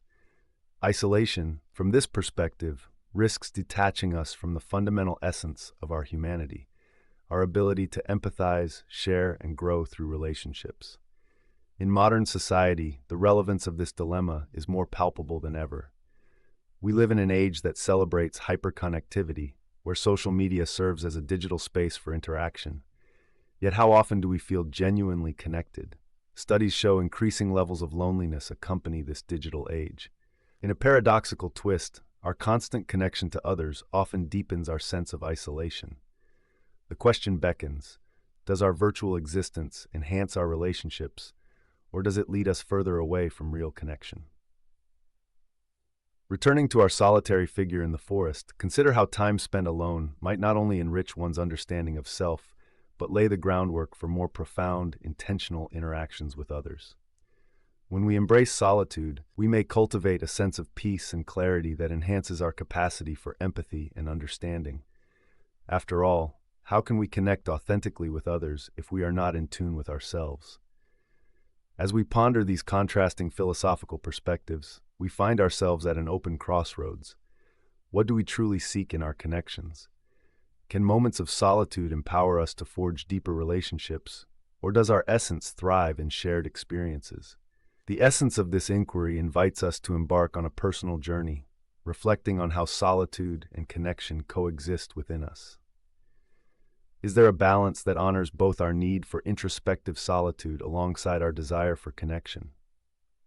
In the quiet of your thoughts, perhaps you too will find the answers that resonate with your heart, leading you gently onward in your exploration of solitude and connection. The enigma of spirituality. What do we seek beyond the material?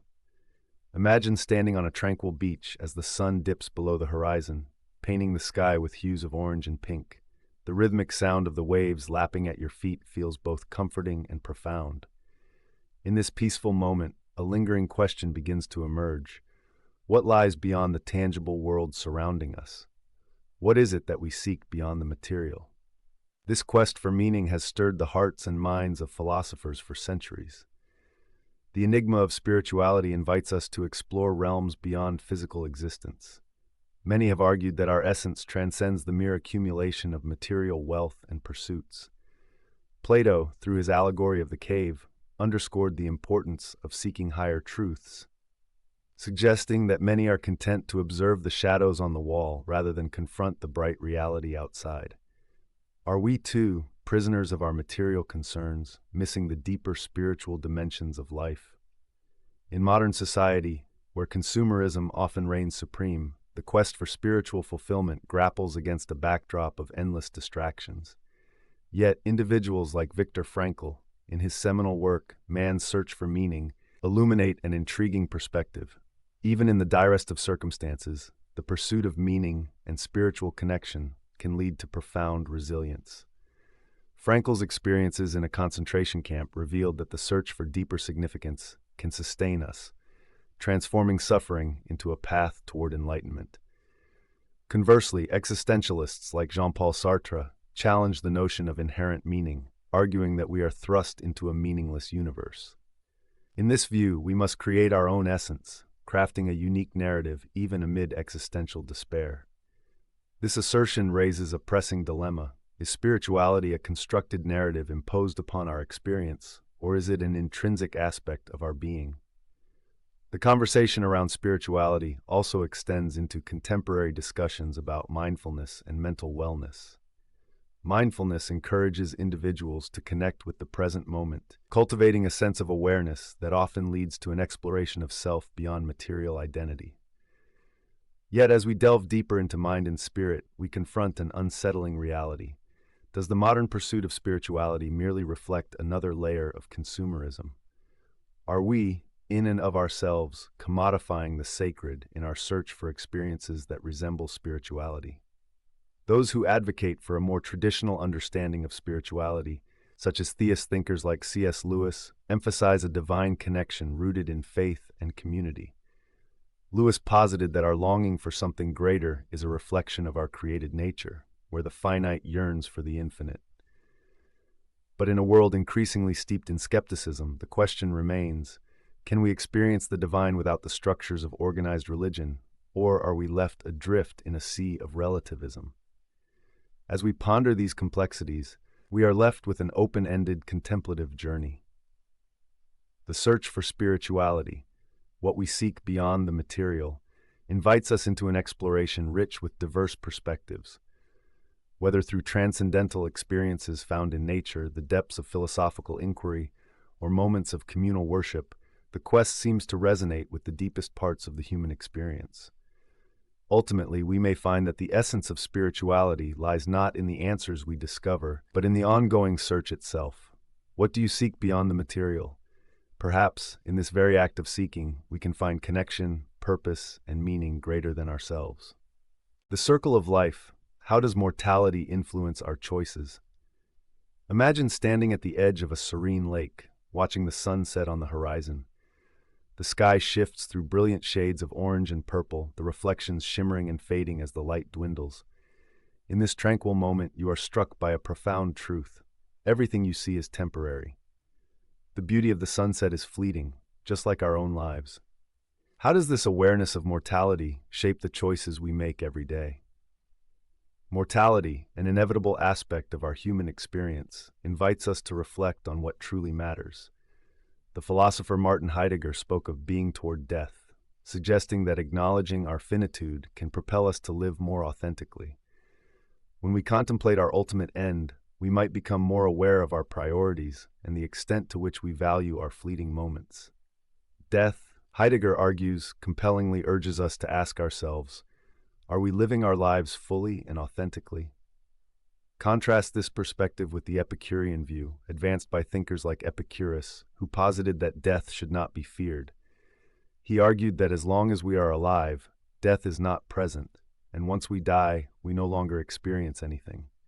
Therefore, rather than paralyze ourselves with the fear of mortality, we should focus on seeking pleasure and avoiding pain. Epicurus believed that once we can accept the nature of death, we can live our lives with greater freedom and happiness. In today's fast-paced world, the balance between these perspectives becomes even more complex. Many of us chase after material success or social approval, often clouding our judgment and leading us away from our core values. We become engrossed in the daily grind, forgetting that time is not on our side. Yet, there are moments, like the one by the lake, where we realize life is a collection of choices influenced by our awareness of mortality. Each decision, whether to pursue a passion, mend a relationship, or seek adventure, is tinged with a sense of urgency shaped by our impermanence. Philosophers like Søren Kierkegaard introduced another layer to the discussion, positing that our choices can be seen as a reflection of our existential anxiety in the face of mortality. We are often confronted by a multitude of choices, each carrying the weight of potential regret. Kierkegaard spoke of the leap of faith, suggesting that embracing uncertainty and the unknown can lead us to live authentically despite our fear of missing out or making the wrong choice. In this sense, mortality encourages us to take risks, to engage wholeheartedly in the journey of life. As we ponder the impact of mortality on our choices, we encounter a palpable tension. On one hand, the awareness of our finite existence inspires us to cherish the present, to seek deeper connections, and to invest in what we genuinely hold dear. On the other, it invites anxiety, leading some to question whether their choices are the right ones, or whether they are living life to its fullest. In this delicate balance lies an open-ended question. What will you choose to do with the time you have? When faced with the certainty of our mortality, will you choose to pursue a life of authentic connection and fulfillment, or will you become consumed by fear and hesitation? As we continue to navigate this journey together, let's hold space for the myriad possibilities that each choice presents, always remembering that it is in the facing of our mortality that we truly begin to understand the beauty of life. The language of animals. What can we learn from other species? Imagine walking through a serene forest, the sound of rustling leaves and distant birdsong surrounding you. Suddenly, a chorus of chatter catches your ear. You pause, captivated by the intricate sounds emanating from a gathering of birds. Each chirp, each whistle seems to carry meaning, a shared dialogue that transcends human understanding. What if I told you that the way animals communicate could teach us profound lessons about our own existence? What if their language holds keys to understanding the very fabric of life itself? Philosophically, the language of animals invites us into a dialogue about consciousness, communication, and the nature of sentience. Thinkers like Friedrich Nietzsche and Peter Singer have posited that animals possess a kind of awareness and ethical consideration that humans often overlook. Nietzsche famously wrote about the will to power as a driving force in life, suggesting that this intrinsic motivation manifests in all living beings, albeit in varied forms, from the most complex to the simplest. Meanwhile, Singer's utilitarian views urge us to reevaluate ethical considerations concerning all sentient beings, emphasizing that the capacity to suffer or joy requires recognition, no matter the species. Let's explore this idea deeper by considering the phenomenon of animal communication. A whale song, for instance, travels across vast oceanic distances, echoing a far more sophisticated means of social interaction than merely seeking mates. Dolphins create signature whistles, unique to each individual, akin to our names. These vocalizations challenge the simplistic human-centric view of language, suggesting that communication may not require articulate speech. If animals can express individuality, emotion, and social cohesion in ways we've only begun to comprehend, what does that say about our own forms of communication? Are we truly the eloquent speakers we believe ourselves to be, or are we merely participants in an elaborate dance of signs and signals, much like the creatures that share our world? Yet, contrasting perspectives arise. René Descartes infamously argued that non-human animals are mere automata, devoid of thought or feeling, a view that has been curbed by the more contemporary understanding of animal intelligence. However, the legacy of Cartesian thought still lingers in our cultural fabric, posing hard questions about the ethics of how we treat other creatures. The implications of acknowledging animal intelligence ripple outward, impacting our environmental policies, our agricultural practices, and even how we view our connection to the natural world. In today's world, the urgent calls for conservation echo the need to listen to these voices, opening a space for learning from those with whom we share this planet. From the intricate societies of elephants, mourning their dead, to the cooperative hunting strategies of wolves, each glimpse into the lives of animals reveals not only their complexity, but also a reflection of our own humanity. Our inclination to observe, study, and sometimes exploit these creatures reiterates the need for a more profound relationship built on respect and understanding. As we ponder the intricate language of animals, we find ourselves at a crossroads. Could embracing the lessons hidden within these diverse forms of communication lead us to greater empathy, or even redefine our role within the ecosystem? Perhaps the true lesson lies not in the answers we seek, but in the recognition that every voice, whether human or animal, adds to the symphony of life. For in contemplating these interwoven narratives, we invite a deeper reflection on our own existence, enriching both the narrative of who we are and what it means to coexist with the vibrant tapestry of life that surrounds us. It leaves us wondering, as we continue to listen, what further revelations await in the quiet conversations of the wild. The role of art. How does creative expression reflect our society? Imagine wandering through a city, where every corner is adorned with vibrant murals, the air tinged with the notes of street performers playing haunting melodies. As you observe the various forms of artistic expression around you, it prompts a gentle question. How does art reflect the essence of the society that produces it? Is it merely a mirror, reflecting the myriad emotions, struggles, and experiences, or does it serve a deeper purpose, perhaps even shaping the very culture from which it emerges? Art has long been a vessel of thought and a commentary on the human condition. Philosophers like Plato viewed art as an imitation of reality, a distortion that could mislead. Yet, art's relationship to truth is not so straightforward. While it may imitate, it can also illuminate. The Romantic poets, such as William Wordsworth and Samuel Taylor Coleridge, celebrated the emotional and personal truths expressed through the arts, insisting that creative works capture the profound experiences of life, elevating the mundane into something sacred. In this view, art is not just a reflection. It is an exploration of identity, emotions, and societal dynamics. As you delve deeper, consider the contrasting philosophical perspectives of the 20th century movements. The absurdist philosophies of Albert Camus suggest that amid a chaotic world devoid of inherent meaning, art can offer solace and a sense of purpose. This sense of freedom and creativity becomes an act of rebellion against a world that often seems indifferent to human suffering.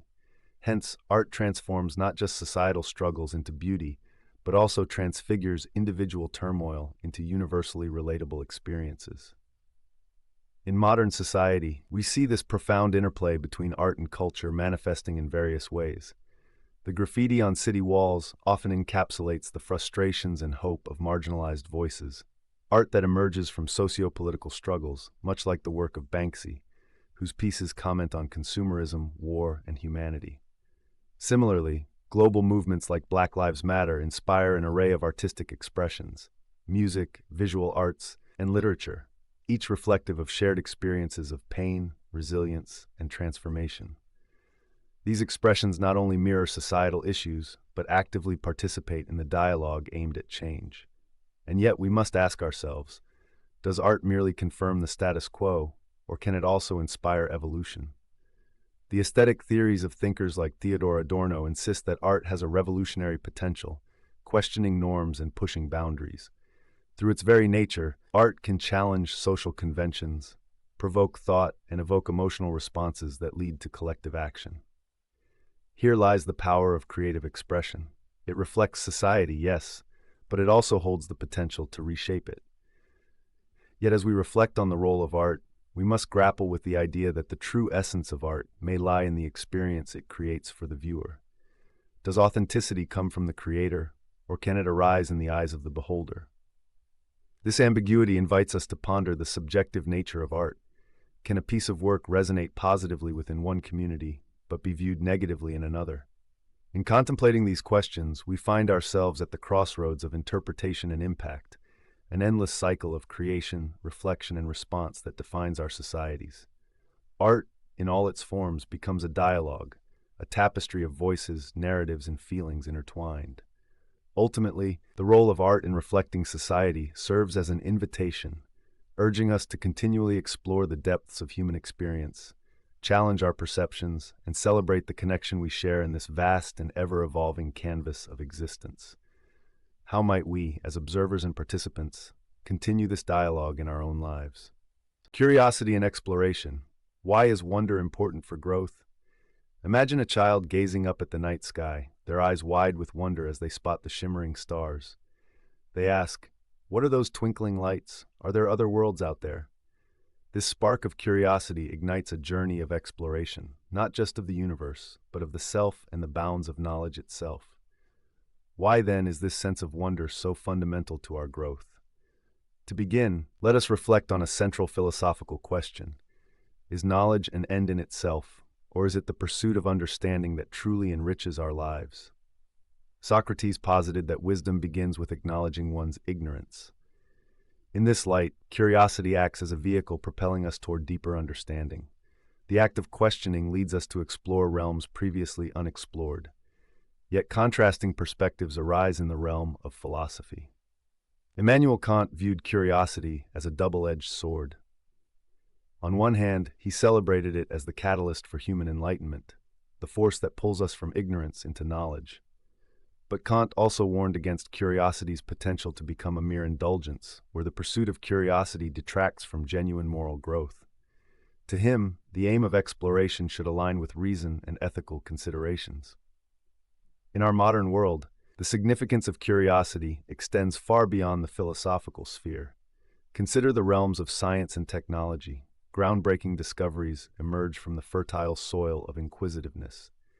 The ethos of pioneers like Albert Einstein embodies this connection. Driven by an insatiable curiosity about the universe, he encouraged us to continually question and explore. His theory of relativity reshaped our understanding of space and time, illustrating that the journey of inquiry is not only valuable but essential for human progress. However, the importance of wonder also raises pressing questions in today's fast-paced, information-saturated society. With the click of a button, we have access to an overwhelming amount of information. Yet does this diminish our capacity for genuine curiosity? The immediacy of answers may lead to a shallow engagement with the world. Philosophical thinkers like Hannah Arendt might suggest that while we possess vast knowledge, we often overlook the wonder in the questions themselves, leading to a culture of passive consumption rather than active exploration. As we navigate through this dilemma, let us consider how embracing curiosity can foster resilience. In facing challenges, wonder transforms obstacles into opportunities for growth. The Stoic philosopher Epictetus taught that our responses to life's adversities shape our character. By cultivating an attitude of curiosity towards setbacks, we can approach them as experiences that teach rather than hinder. So as we reflect on the significance of curiosity and exploration, we might ask ourselves, how can we nurture this innate wonder in our daily lives? Is it through the arts, nature, or meaningful conversations? Perhaps it is about participating in the dance of inquiry with open hearts and minds, allowing ourselves to embrace discomfort and uncertainty. Ultimately, the question remains, what does it mean to foster a life imbued with curiosity? As we drift through our thoughts, let this inquiry linger, guiding us gently toward a deeper understanding of ourselves and the world around us. In the embrace of wonder, may we find not just answers, but a thirst for more questions, a journey that beckons us to explore the boundless landscapes of thought and experience. The influence of culture. How does culture shape our perspectives? Imagine you're standing in a bustling market, vibrant with colors and sounds. Vendors call out, showcasing their wares, spices, textiles, art, all steeped in the traditions of a specific culture. As you walk through, you can't help but notice how the people interact, the values they uphold, and the ways they express joy and sorrow. In that moment, you might wonder, how much of how we perceive the world is shaped by the culture we belong to? Is our understanding of truth, morality, and beauty inherently tied to our cultural backdrop? This question leads us into the heart of a profound philosophical dilemma: the extent to which culture influences our perspectives and decisions. Philosophers like Friedrich Nietzsche emphasized the role of cultural narratives in shaping our understanding of morality. He suggested that what we consider truth is often a product of the cultural contexts we inhabit, leading us to question whether there is an objective reality outside these frameworks. Consider two contrasting viewpoints. On one side, cultural relativism posits that our beliefs and practices are best understood in their cultural contexts. For instance, a practice deemed unacceptable in one culture, such as an elaborate rite of passage, might be a profound expression of identity in another. This outlook can promote understanding and acceptance, urging us to recognize that our lenses are inherently tinted by the cultures from which we descend. In contrast, universalism argues for common moral truths that transcend cultural boundaries. Immanuel Kant's categorical imperative suggests a moral framework based on reason that would apply anywhere, regardless of cultural specifics. If universal truths exist, do they serve as benchmarks against which cultural practices can be evaluated? And if they do, what implications does this hold for cultural preservation and empathy? Bringing these ideas into the modern era, we see a landscape filled with cultural exchange. The rise of the internet and globalization has intertwined cultures like never before. Yet, while this intermingling can lead to enriched perspectives, it also raises questions about cultural appropriation, erasure of indigenous identities, and the dilution of traditions.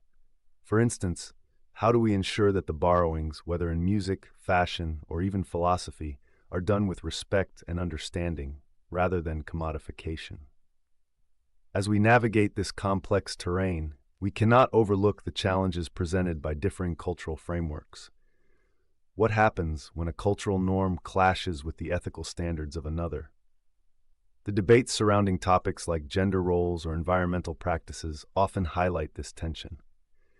Philosophers today, like Martha Nussbaum, advocate for a more global ethics approach, encouraging us to cultivate compassion that bridges cultural divides. Thus, the question remains, how do we find a balance between appreciating cultural differences and affirming universal values? The interplay between culture and perspective is not just a philosophical inquiry. It affects our daily interactions and the principles we uphold. As we reflect on our own cultural influences, let us acknowledge how they shape our views, both positively and negatively. We can consider the values we inherit and question which ones serve us and our communities well. Perhaps the journey invites us to be more mindful, to engage with differing perspectives, and to cultivate a deeper understanding of one another. In this exploration, we may discover that it is in our shared humanity, beyond the bounds of culture, that we come closer to understanding ourselves and each other. And so, as you sit quietly, think about the influences that color your own world. What aspects of your culture shape your thoughts and feelings? How does this blend of perspectives contribute to the rich tapestry of human experience? The journey into understanding culture's influence is one that invites endless reflection. The experience of awe, what happens when we encounter the sublime? Imagine standing at the edge of a vast canyon, the evening sun casting golden hues over the rock formations, a symphony of colors painted across the sky. You witness the sheer magnitude and beauty of nature, a moment so profound that it leaves you breathless, shaking you to your core. In these instances, we experience what many refer to as the sublime, a feeling of awe that encompasses us entirely. But what, exactly, does this experience reveal about our existence, and what does it mean to encounter the sublime in our lives? The notion of the sublime has intrigued philosophers for centuries.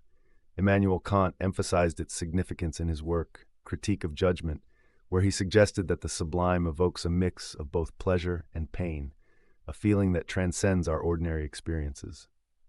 It reminds us of our limitations while simultaneously connecting us to something greater than ourselves, a force perhaps that stretches the boundaries of our understanding.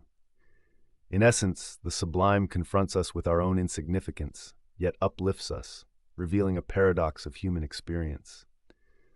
Conversely, they also invite us into uncomfortable territory. Friedrich Nietzsche, for example, argued that such encounters might lead us to nihilism, as the overwhelming vastness of the universe can render our individual struggles seem trivial. Yet, could there be a redemptive aspect of this experience? Nietzsche's idea of eternal recurrence challenges us to embrace life's magnitude, to find meaning even in the face of the unfathomable. In our modern world, where daily life often feels mundane and fragmented, encounters with the sublime become increasingly rare. Art, nature, and even the cosmos have the potential to evoke this deep sense of wonder, leading us to seek meaning amidst chaos. Think of a brilliant starry night, a breathtaking painting, or the sound of a symphony that resonates deep within your soul. These moments serve as a reminder of beauty's capacity to transcend the ordinary, igniting within us a feeling of connection to something much larger. Yet, the experience of awe is not merely a passive reaction. It compels us to shift our awareness. Research shows that experiencing awe can alter our perceptions of time and space, promote feelings of connectedness, and enhance overall well-being.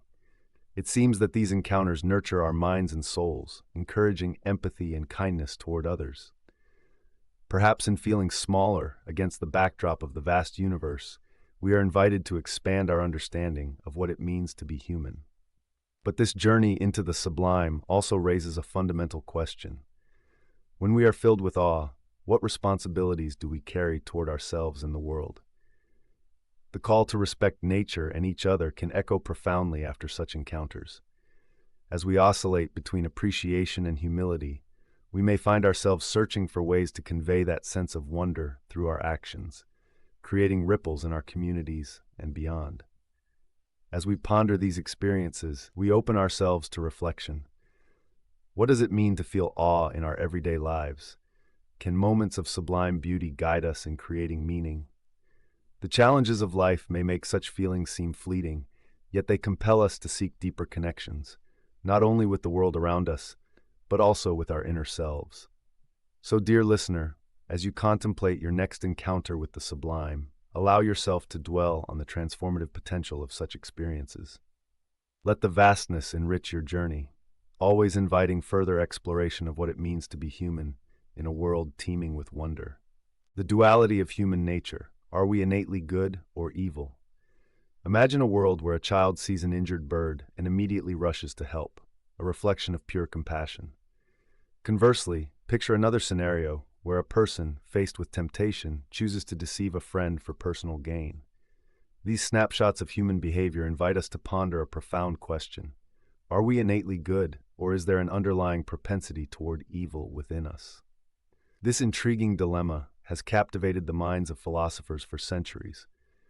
Plato, in his dialogues, suggests that humans are driven by a yearning for the good, yet he acknowledges that ignorance can lead to harmful actions.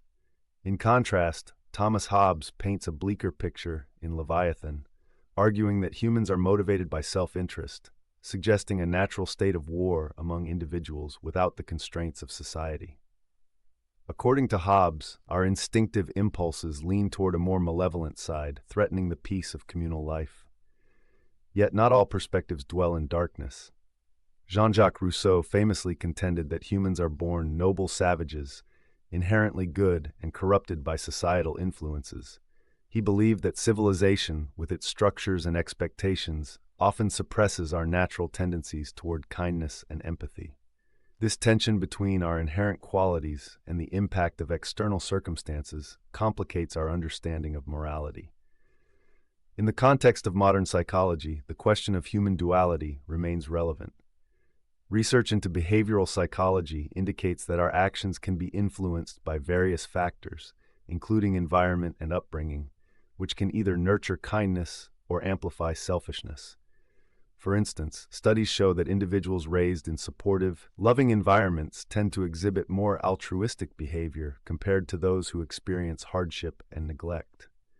This suggests that while the potential for both good and evil exists within each of us, external influences shape the manifestation of those traits.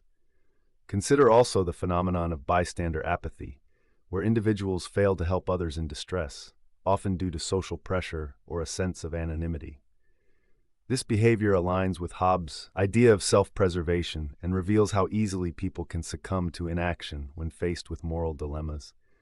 Yet, counterexamples abound. Countless individuals step forward during crises, risking their safety for the sake of others.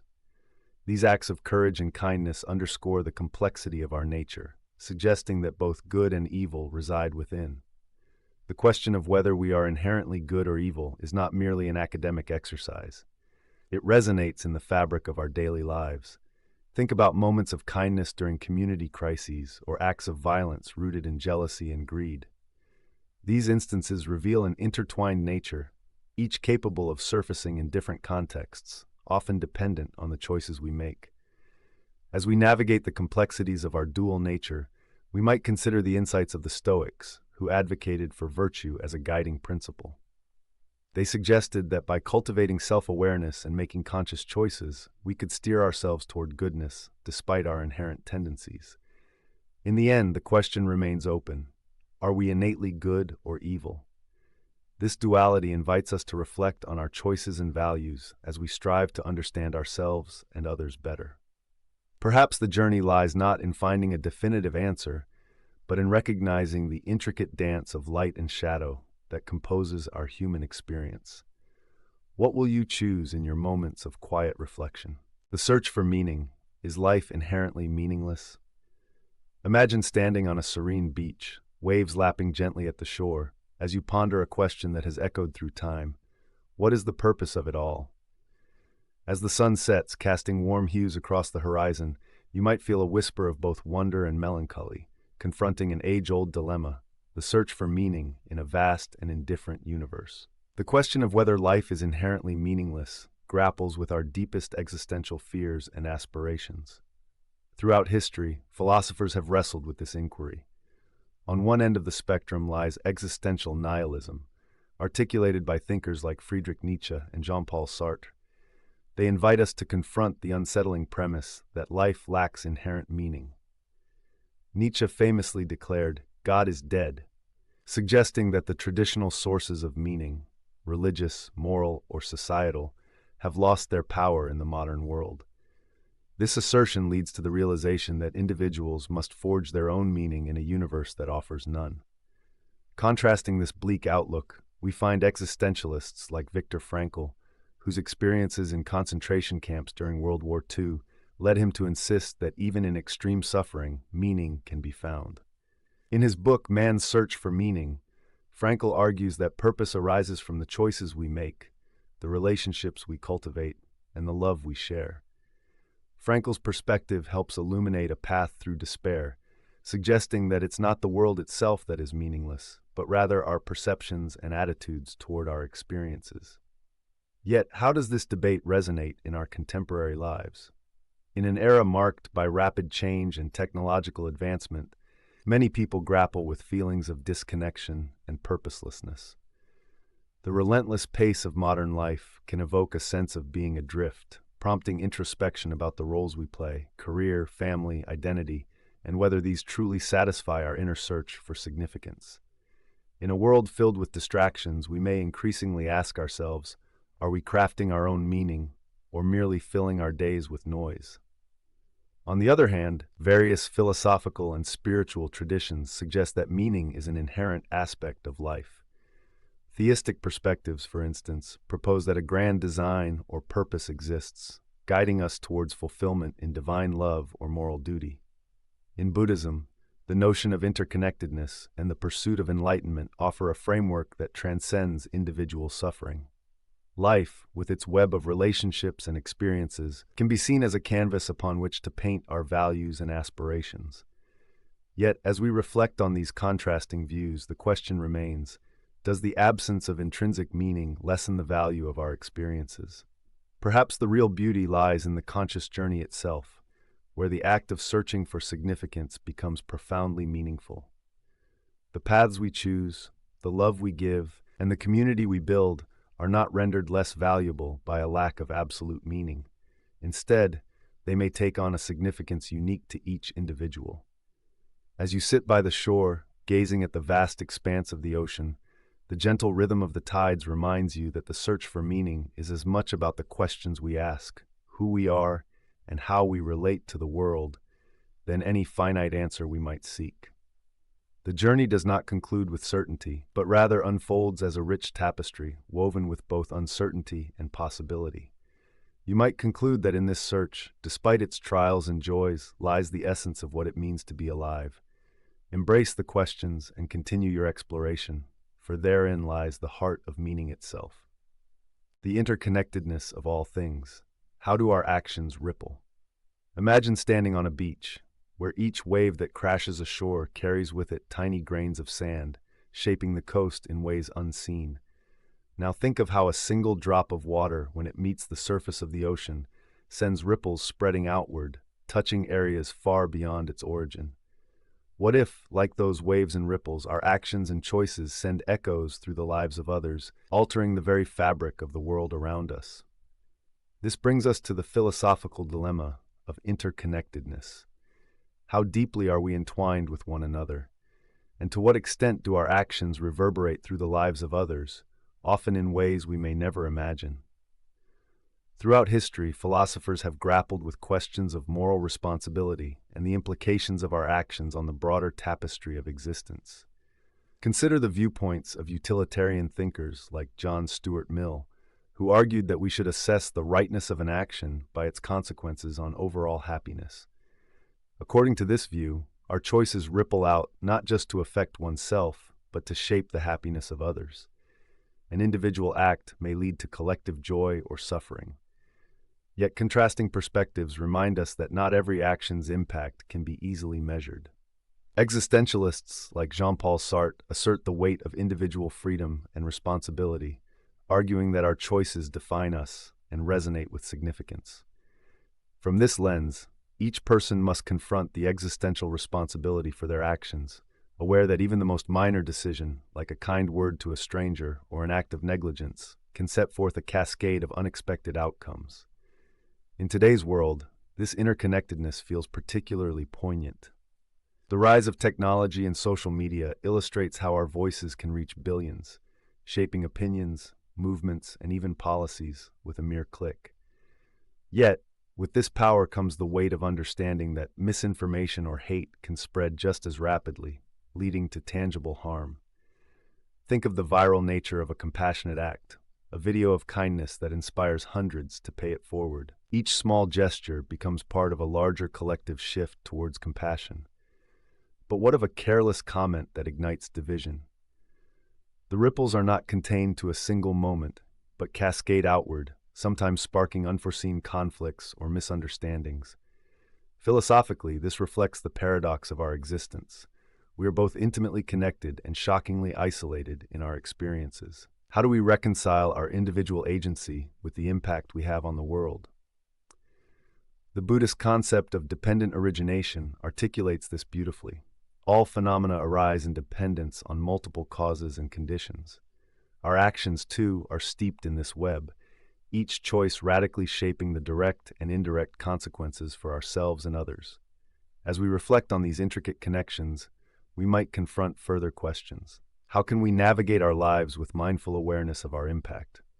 When we acknowledge that our seemingly trivial actions hold the potential to resonate far beyond ourselves, how does it alter our choices? Perhaps the truth lies not in seeking definitive answers, but in embracing the uncertainty that comes with interdependence. Just as the gentle waves persistently shape the shore, so too do we play a role in this vast, interconnected dance of existence. In this contemplative space, let us allow ourselves to ponder the ripples we create. What weight do our simple choices carry? How will we choose to influence the world, both directly and indirectly? And as we deepen our understanding of our interconnectedness, what might we do today to create ripples of empathy and compassion that extend outward, subtly but profoundly, into the lives of others? The nature of fear. What are we really afraid of?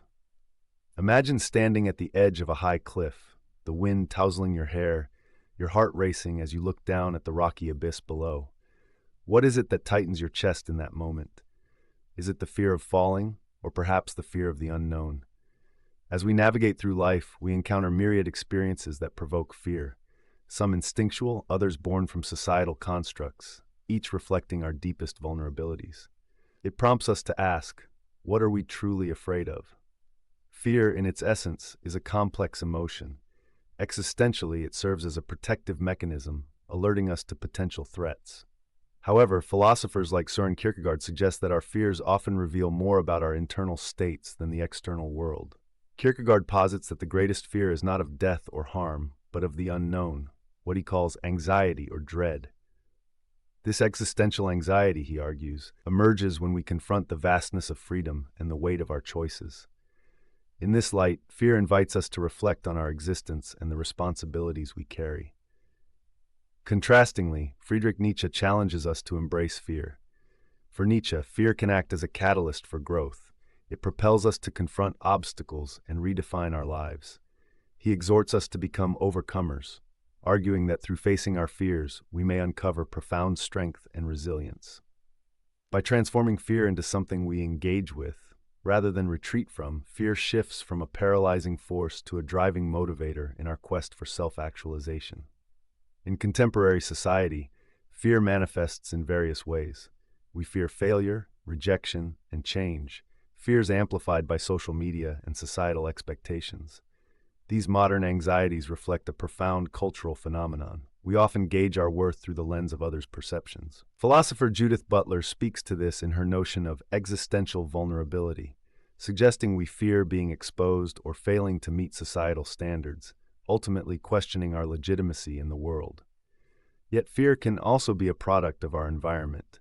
Consider the fear stemming from socio-political upheavals, systemic oppression, or climate crises. Such fears are not merely personal. They stem from shared experiences of injustice and uncertainty. They shape not just individual lives but collective consciousness, reinforcing the idea that the nature of our fears is inextricably linked to our societal contexts. Despite these insights, acknowledging fear's intricacies does not yield simple answers. As we explore the depths of our apprehensions, we may find ourselves entangled in profound questions. Is the fear of failure a reminder of our drive for success, or a shackle that prevents us from pursuing our dreams? Does the fear of the unknown cripple us, or does it push us into the arms of growth and transformation? In this reflective journey, we are invited to dive deeper into our own lives, contemplating what lies beneath our fears. As we ponder this intricate tapestry, let us remember that fear is not an enemy to be vanquished, but a companion on our path, one that may guide us to a fuller understanding of ourselves and the world around us. In embracing the ambiguity of our fears, we open ourselves to a continuing dialogue about courage, existence, and our shared humanity, leaving us perhaps with more questions than answers, as the journey of exploration is never truly complete. The role of failure. How can setbacks propel us forward? Imagine a young artist standing before a blank canvas, filled with hope and self-doubt. With each stroke of the brush, she carefully lays out the colors of her emotions, only to step back and find a muddled mess instead of the masterpiece she envisioned. As disappointment washes over her, she contemplates whether she should abandon her artistic journey or persist despite the setback. This moment reflects a deeper philosophical inquiry. Can failure serve as a catalyst for growth and creativity, or does it merely represent a painful reminder of our limitations? Philosophically, the concept of failure has garnered diverse interpretations throughout history. Friedrich Nietzsche famously proclaimed that what does not kill me makes me stronger. His perspective emphasizes the need to confront adversity, suggesting that experiencing setbacks can lead to personal fortitude and resilience. Nietzsche invites us to embrace our failures, illustrating that struggle is not merely an obstacle, but an integral part of the human experience. The growth engendered by failure can catalyze profound transformations, urging us to evolve beyond our previous selves. Conversely, existentialists like Jean-Paul Sartre grappled with the burden of freedom that comes with our choices. Failure, in this framework, is a consequence of our freedom to act, which is both empowering and daunting. When we confront our failures, we grapple with the weight of responsibility, not just for our actions, but for the paths we might have taken. In this respect, failures become mirrors reflecting our choices, compelling us to reassess our values and motivations. Modern connections to this philosophical discourse emerge vividly in today's fast-paced, achievement-oriented society. Consider the entrepreneur who faces a failed startup. Society often perceives this as a mark of shame. Yet many successful figures, Steve Jobs, J.K. Rowling, and Thomas Edison, have recounted their failures as pivotal moments that fueled their ultimate success. Jobs, for instance, was dismissed from Apple, the very company he founded, only to return later with revolutionary ideas that transformed technology once again. This narrative echoes the sentiment that setbacks can illuminate new paths, foster creativity, and even redefine identity. However, is it always so straightforward? The notion of healthy failure can become convoluted. For some, repeated setbacks may lead to despair rather than motivation. Consider the case of an aspiring writer who faces a string of rejections. Instead of growing from this experience, the writer may become disheartened, feeling trapped in a cycle of inadequacy. This raises an essential question. How do we distinguish between constructive failure and the paralyzing weight of repeated defeat? Furthermore, we must address the societal structures that shape our perceptions of failure. In cultures that prize success and perfection, failing can often feel insurmountable, resulting in isolation and shame. In contrast, communities that celebrate vulnerability and learning from mistakes tend to cultivate resilience. As we navigate the choppy waters of life, we are reminded that our experiences, both successes and failures, intertwine, shaping not just who we are, but who we might become. As you reflect upon your own experiences, consider the possibility that failure may not merely serve as a setback, but as an invitation for deeper understanding and growth. How might your failures provide you with valuable insights and lead you down unexpected paths? The answers may not be immediately visible, but perhaps in embracing this journey, you will find the strength to illuminate your way forward, allowing each setback to gently guide you toward new horizons. The exploration continues, ever so quietly, inviting you to ponder the rich tapestry woven through both triumph and tribulation. The mystery of consciousness. What is the nature of awareness? Imagine a moment. You're sitting quietly under a vast, starry sky. Each twinkle above reflects a different thought, memory, or deep feeling. As you gaze into this infinite expanse, you can't help but wonder, what is it that allows you to perceive this beauty? What is consciousness, and what does it mean to be aware? This simple yet profound question has puzzled humanity for centuries, leading us down a winding path through philosophy, science, and the very essence of existence. At its core, the mystery of consciousness invites us to explore the nature of awareness itself. Descartes famously declared, "Cogito ergo sum," I think, therefore I am, suggesting that the act of thinking is fundamental to existence. But if thinking is an indicator of being, what of the rich tapestry of experience that lies beyond mere thought? What about the sensations, emotions, and awareness of self that accompany our existence?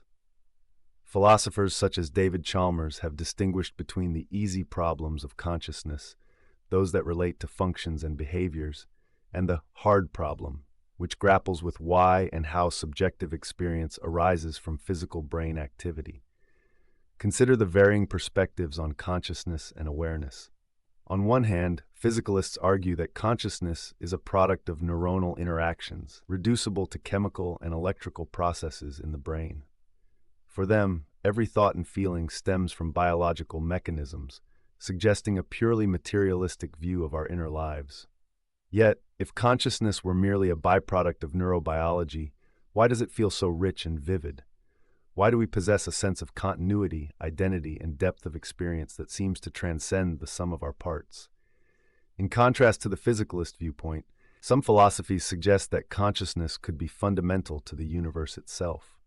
Idealists like George Berkeley argue that existence is predicated on perception. To be is to be perceived. This perspective invites us to consider whether consciousness is not merely a function of the brain, but an intrinsic component of reality, shaping our experience of the world. If consciousness plays a fundamental role, what implications does this have for our understanding of existence? Modern neuroscience has unraveled many mysteries of cognitive function, yet it often skirts the essence of what it means to be conscious. The development of artificial intelligence adds another layer to this enigma. As machines exhibit increasingly complex behaviors, we grapple with the questions that arise. Can an AI truly become conscious? If a machine passes the Turing test, responding indistinguishably from a human, does that signify genuine awareness, or is it merely an elaborate mimicry of consciousness?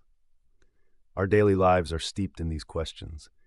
How often do we reflect upon our own moments of awareness, those instances of clarity or epiphany that make us feel vibrantly alive? What role does mindfulness play in shaping our consciousness? As we navigate the complexities of modern existence, understanding consciousness has never been more relevant. The pursuit of self-awareness and reflection can impact everything from personal well-being to ethical considerations in technology and beyond. As our exploration unfolds, we find ourselves at a threshold, one that invites us to ponder rather than conclude. What if consciousness truly remains a mystery? Is it a mere illusion, a byproduct of biological evolution, or something far grander than we understand? Perhaps, like the stars above, the nature of awareness beckons us to gaze deeply into the unknown, encouraging us to embrace the questions while understanding that the journey itself may be where the answers truly lie. The dynamics of love. Is there a universal language of affection? Imagine two people standing on opposite sides of a vast ocean, yearning to bridge the distance that separates them. They communicate through handwritten letters, using words cultivated in their own languages, encountered feelings, and shared experiences. Each letter bears the weight of longing, joy, and vulnerability. But amidst the varying grammatical structures and cultural references, can the essence of their affection translate seamlessly across this barrier? This scenario presents us with a profound philosophical dilemma. Is love a universal language, or is it intricately tied to the nuances of culture and individual experience? In exploring the dynamics of love, we delve into an inquiry that has captivated thinkers from Plato to contemporary philosophers, each attempting to unpack the threads that weave attachment, desire, and connection. Philosophers like Martin Buber emphasize the relational aspect of love, suggesting that it is through authentic encounters that individuals genuinely connect with each other. Buber's concept of e-thou relationships posits that love exists in shared moments of presence and mutual recognition. This idea hints at a potential universality. Could it be that the fundamental experience of recognizing another's humanity transcends linguistic boundaries? However, contrasting perspectives challenge this notion. Friedrich Nietzsche, for instance, posited that emotions, including love, are colored by cultural narratives and power dynamics. For Nietzsche, love cannot be universal as it is shaped by individual experiences, societal norms, and historical context. This leads us to consider the intricacies of how love is expressed in diverse cultures. How do the rituals of courtship, the significance of familial obligations, or societal expectations influence our understanding of affection? In contemporary society, globalization adds another layer of complexity. As cultures collide and intermingle, we witness hybrid expressions of love. The language of affection morphs through shared songs, films, and social media, creating a tapestry where multiple understandings coexist. Yet, does this fluidity imply a universal language of love? Or does it risk erasing the richness of individual cultural expressions? We find ourselves navigating a spectrum of interpretations, where love might be communicated through a touch, a smile, or a shared silence in one culture, while another might see grand declarations or familial sacrifices as the hallmark of affection. The distinction is crucial. Perceptions of love can guide how individuals seek and receive affection, often leading to misunderstandings and heartache. Such reflections compel us to address modern-day dilemmas such as long-distance relationships or cross-cultural unions. When partners hail from different backgrounds, they often face the daunting task of interpreting the signals of affection. How do they bridge those symbolic gaps in conversations, gestures, and expectations? In our interconnected world, the challenge persists. Can we truly understand love in its complexity if our expressions remain anchored in personal and cultural paradigms? The gravity of this question leads us to an open-ended contemplation. Perhaps love, while deeply personal, beckons us to seek a language that transcends barriers, a metaphorical lexicon woven from the threads of empathy, shared experiences, and the genuine desire to connect. As you linger on this question, consider this. What language does love speak in your own life? And as you reflect, might it become less about finding a singular universal expression and more about appreciating the myriad dialects through which we share affection, nurturing both connection and understanding across the vast oceans that divide us? The placebo effect. How powerful is the mind in healing? Imagine a patient entering a sterile room filled with the sharp scent of antiseptics, bearing the weight of a diagnosis that shatters their world. Yet, with the simple act of taking a sugar pill, labeled as a potent medication, their condition begins to improve. This phenomenon, the placebo effect, raises a fundamental question. How powerful is the mind in the realm of healing? At first glance, the placebo effect seems to hint at an extraordinary link between the mind and body, suggesting that belief, expectation, and even hope can have tangible effects on physical health. Philosophers have long debated the nature of reality, consciousness, and perception. Figures like René Descartes pondered the essence of truth, saying, "I think, therefore I am," emphasizing the role of thought in understanding existence. If thought can reshape our perceptions, what does it mean for the validity of treatment? Contrast this with the perspective of materialism, exemplified by thinkers like Thomas Hobbes, who posited that only material substances exist, and thus mental states cannot influence physical conditions. For Hobbes, the mind is simply a byproduct of physical processes in the brain. Healing would therefore require tangible interventions. Yet, the growing body of research into the placebo effect challenges this view, suggesting that the mind can indeed wield considerable influence over the body. Modern medicine has witnessed remarkable cases where patients experiencing pain or illness have reported significant improvements from placebos, as if their thoughts alone catalyze healing. This leads us to question the very foundations of medical practice. If a belief in the efficacy of a treatment can lead to actual healing, what role does the physician play beyond a facilitator of belief? Philosophers like Immanuel Kant argue that our understanding of reality is shaped by our perceptions, which might apply here. Can we suggest that healing, too, is situated within our personal and collective beliefs about health. Yet, what about the ethical implications of using placebos in treatment? Should physicians, equipped with the knowledge of this powerful effect, deliberately deceive patients? Corralling the views of various philosophers, there is a tension between a paternalistic model of care, where the doctor knows best, and the Kantian imperative, which respects individual autonomy and truth. If deceiving a patient can heal them, should we still champion transparency? Consider the reality of chronic pain or mental health disorders, where the placebo effect's power appears even more pronounced. Yet how can we reconcile the varying responses individuals have? Does a positive outlook guarantee healing for one person while another languishes in suffering, despite similar circumstances? Here, existentialists like Jean-Paul Sartre remind us of the profound freedom and burden of choice and responsibility. We cannot ignore the multifaceted nature of human experience, where suffering, belief, and healing intertwine in complex tapestries. Ultimately, the dialogue surrounding the placebo effect, the mind, and healing nudges us toward deeper reflection. Is healing merely a matter of substance, or does it extend into realms of belief, emotion, and psyche? As we probe the intricate dance between mind and body, we invite you to carry this question with you. In what ways could our beliefs shape not just our healing processes, but our entire understanding of health and wellness? As the journey continues, consider how powerful the mind can truly be in the unfolding narratives of our lives. The challenge of empathy. Why is understanding others so difficult? Imagine standing in a bustling cafe, the rich aroma of coffee swirling in the air as you overhear snippets of conversation around you.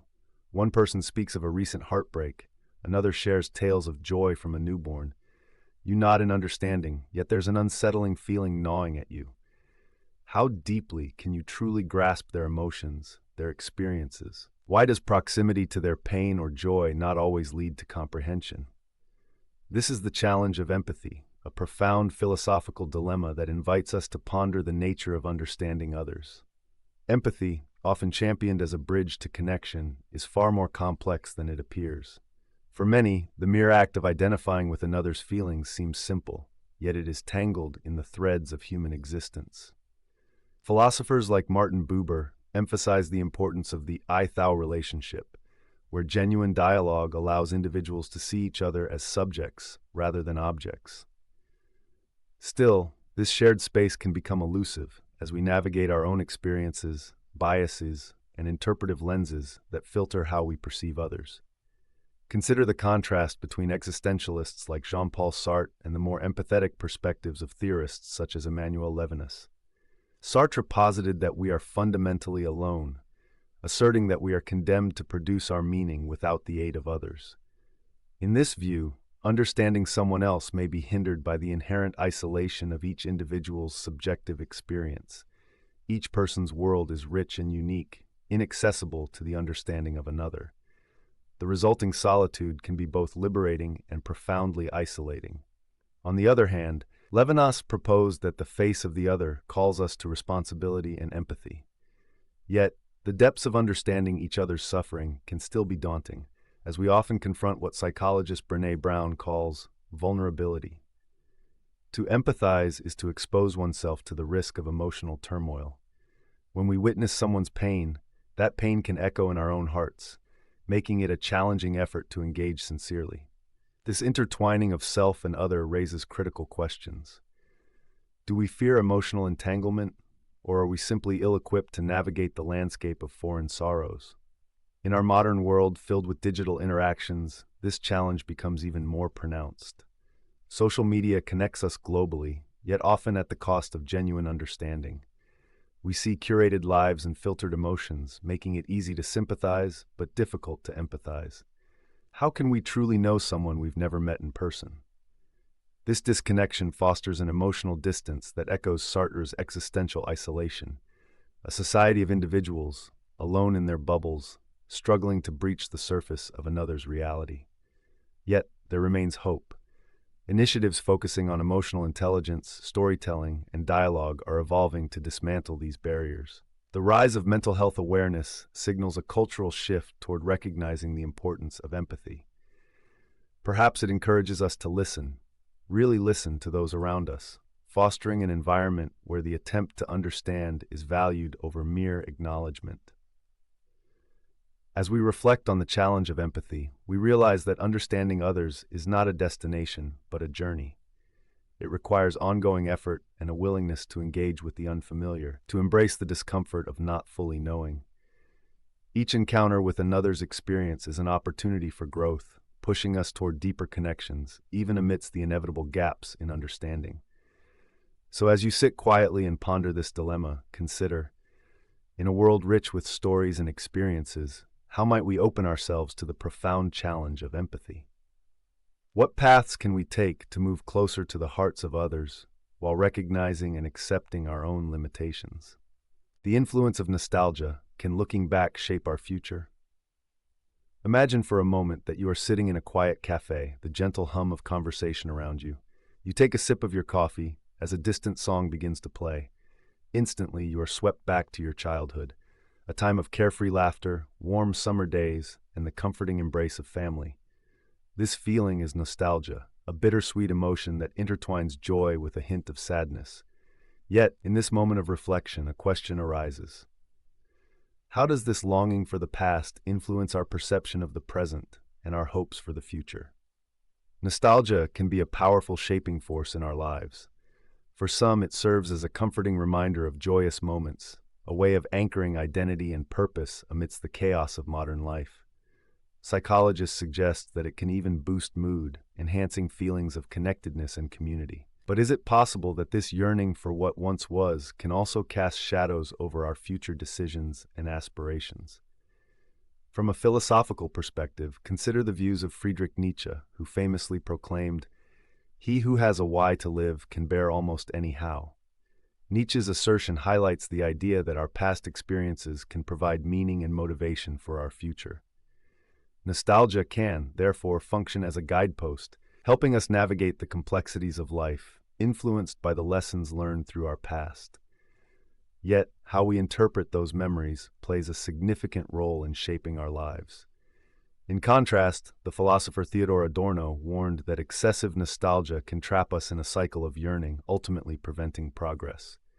If we become too enamored with the past, we may struggle to adapt to change or embrace new opportunities. This is particularly relevant in our fast-paced, ever-changing world, where clinging to bygone moments may hinder our ability to innovate or grow. Are we idealizing our past to escape the uncertainties of the present? Modern society often embodies this tension, amplifying our nostalgia through social media and curated memories.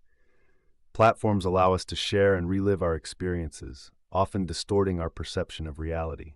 We may find ourselves curating our lives like a scrapbook, romanticizing moments that might not have been as glorious as we remember. This pervasive influence invites yet another question. Does nostalgia help us to create a more profound life by learning from our experiences? Or does it distort our sense of reality, beckoning us to retreat into a more comfortable, but ultimately limiting version of life? As we navigate the intricate dance between the past and the future, we must confront whether nostalgia serves as a source of empowerment or entrapment. Each recollection of joy can inspire us to recreate those moments, fostering connections with others. Yet, we have to ask ourselves, in flattering the past, are we unintentionally blind to potential present joys or future possibilities? In closing, the influence of nostalgia beckons us into a labyrinth of reflection and intention. How will the warmth of cherished memories shape our choices moving forward? As you step away from this moment of contemplation, take a breath and consider how your nostalgia might illuminate the pathway to your future, inviting you to appreciate both what has been and what might still be. The echoes of our past can be both a guiding light and a gentle whisper, urging us to forge our unique journey forward with intention and hope. The nature of knowledge, is ignorance truly bliss? Imagine a world where the most profound truths of existence are blurred, shrouded in a fog of blissful ignorance. Picture a traveler on a serene beach, reveling in the warmth of the sun, unbothered by the complexities of life.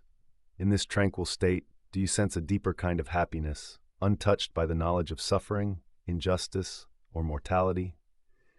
This scenario invites us to ponder, is it better to know the harsh realities of life, or to remain cloaked in comforting unawareness? This philosophical question, whether ignorance is indeed bliss, invites a rich tapestry of reflection, weaving together the threads of knowledge, happiness, and the human experience. It has intrigued thinkers across generations. One of the most famous articulations of this dilemma comes from the philosopher Thomas Gray, whose poignant lines suggest that the unlearned live in a state unmarred by the pitfalls of knowledge, existing in a more serene existence. Yet, is this serene ignorance genuinely desirable, or merely a tempting mirage? Contrasting views emerge in the reflections of Socrates, who once proclaimed, "The unexamined life is not worth living." For him, ignorance stifles our potential for genuine happiness. It traps individuals in a realm where they cannot pursue truth or wisdom. Knowledge, even when it accompanies discomfort, crafts the very foundation of human growth and understanding. If we choose to distance ourselves from painful truths, do we also forfeit our capacity for meaningful engagement with life? As we traverse the modern world, this dilemma feels ever more relevant. Consider our interactions with technology and information. In an era defined by information overload, many choose to delve into comforting bubbles, social media feeds, curated news sources that obscure complex realities. In these curated landscapes, ignorance might foster a sense of peace. Yet, how often do we sacrifice profound understanding for fleeting comfort? The challenge becomes one of balance. Can we acknowledge life's complexities without succumbing to despair?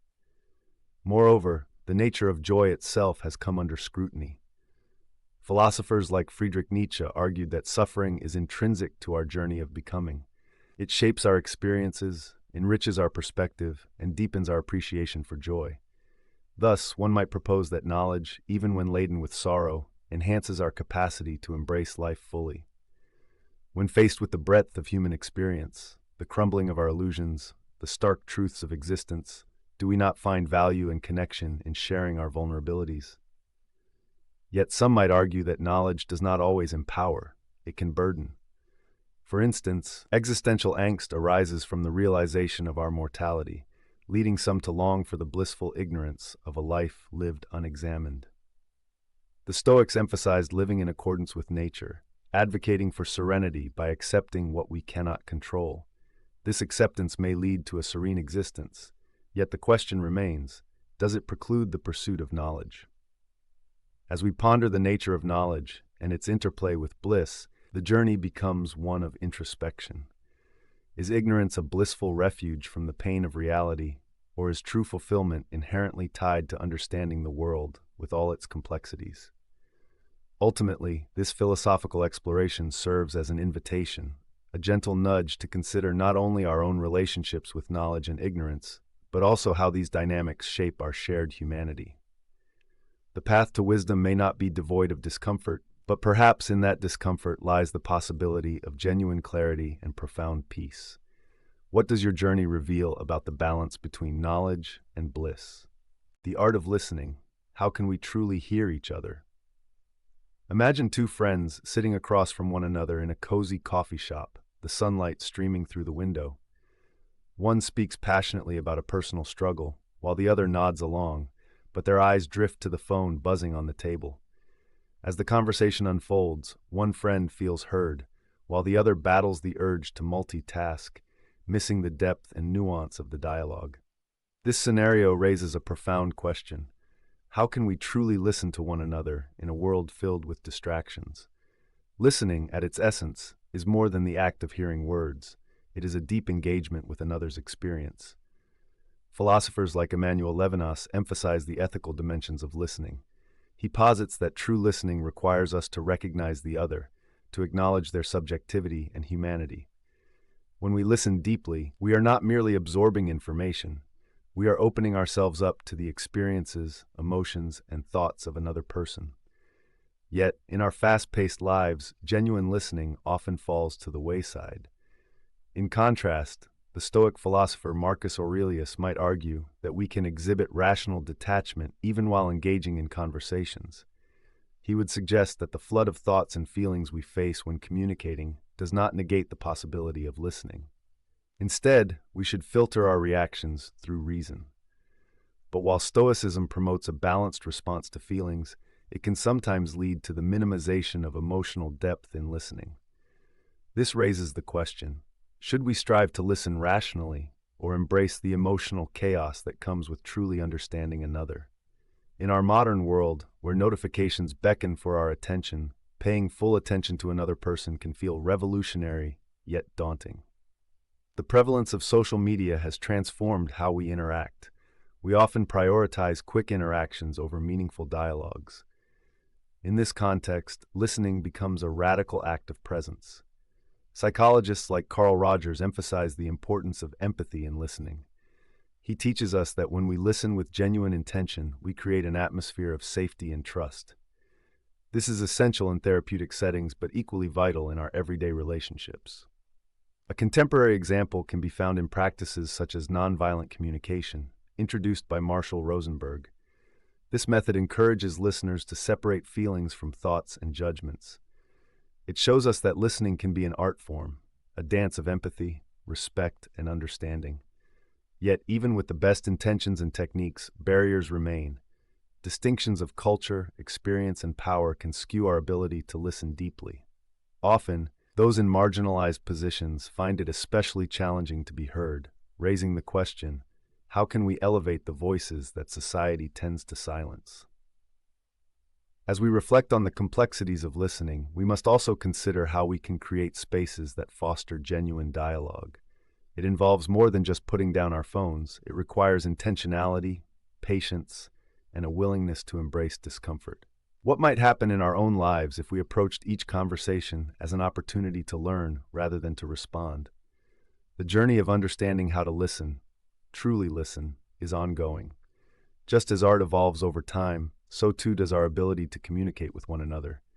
The essential question remains, in a cacophony of voices and distractions, how can we nurture the art of listening? Each moment offers us a choice, a chance to engage or to disengage. As you sip your coffee, consider making a quiet promise to yourself, to listen more deeply, to hear not just voices, but the stories and souls behind them. The world may very well transform through our willingness to listen. The potential of kindness. What effects does compassion have? Imagine a world where a single act of kindness, a warm smile, a helping hand, or a listening ear, creates a ripple effect, touching lives beyond your own. Picture a weary traveler whose burdens lighten after a stranger offers assistance, inspiring that traveler to extend kindness to others in their path. This interconnected web of compassion raises a profound question. What effects does compassion truly have on individuals and society as a whole? Philosophically speaking, kindness can be viewed through various lenses. The ancient Greek philosopher Aristotle regarded virtue, including kindness, as essential to achieving eudaimonia, or human flourishing. For Aristotle, true happiness is not found through self-interest but through communal bonds fueled by mutual care. In contrast, the utilitarian perspective, championed by thinkers like Jeremy Bentham and John Stuart Mill, suggests that acts of kindness should be measured by their consequences. They argue that kindness is morally significant to the extent that it promotes the greatest happiness for the greatest number, a utilitarian calculus that sometimes leads to debate over whether a kind act benefits the individual or society on the whole. As we navigate modern society, we often see the powerful outcomes of small acts of compassion. Research in psychology supports the idea that kindness promotes emotional well-being, not just for the recipient, but also for the giver. In her exploration of kindness, the researcher Emiliana Simon Thomas suggests that the experience of kindness releases oxytocin, often referred to as the bonding hormone. This physiological response can create a sense of social connection and well-being, implying that kindness enriches our lives at both emotional and biological levels. However, we must also consider the skepticism surrounding unconditional kindness. Notably, Friedrich Nietzsche's perspective challenges us to examine the potential for kindness to mask deeper societal issues. Nietzsche might argue that simple acts of compassion can become a means of avoiding more systemic forms of change. If we rely solely on kind gestures to address suffering, do we risk perpetuating a system of superficiality that does not confront root causes of inequality and injustice? Are we fostering a culture of compassion or merely a distraction from deeper problems? Bringing this dialogue to bear on contemporary global challenges, we witness the implications of kindness played out in real time. Think of community movements in response to natural disasters, where neighbors come together to support one another. In times of crisis, compassion not only heals wounds, but also renews the collective spirit, illustrating how communities can rally together in resilience. Yet in stark contrast, we often see acts of negligence or indifference in the face of suffering, prompting introspection about our shared responsibilities in a world increasingly driven by individualistic pursuits. As we reflect upon the potential of kindness, we notice that it is a double-edged sword. While it holds the power to uplift and inspire, it also may compel us to question how we integrate compassion into efforts for genuine societal change. The effects of kindness, therefore, are not only immediate but multifaceted, intertwined with our understanding of morality, virtue, and the broader context in which we act. Ultimately, the inquiry into the effects of compassion invites us to ponder deeper possibilities. What happens when kindness becomes a fundamental part of our identity? How might a collective commitment to compassion transform our communities, our societies, and ourselves? In pursuit of answers, let us linger in this space of contemplation, allowing the potential of kindness to harmonize with our ongoing quest for understanding the human experience. The allure of the unknown. Why do we gravitate toward mystery? Imagine you are wandering through a dense forest. The trees are tall, branches intertwining above, casting shadows that dance upon the forest floor. As you walk deeper, the path winds and narrows, leading you into uncharted territory. Suddenly you pause. A faint sound, a whisper of movement, beckons you forward. There's something tantalizing about the hidden spaces beyond your sight, something that ignites a flicker of curiosity within you. What lies ahead? What mysteries await? This desire to explore the unknown is woven into the very fabric of our existence. The allure of the unknown can be both enchanting and disorienting. Philosophically, it invites us to ponder our relationship with uncertainty. Think of the famous allegory of Plato's cave, where prisoners, shackled in darkness, perceive shadows on a wall, believing them to be the entirety of reality. When one escapes and glimpses the world outside, the vibrant colors, the blinding sun, he is faced with the overwhelming complexity of existence.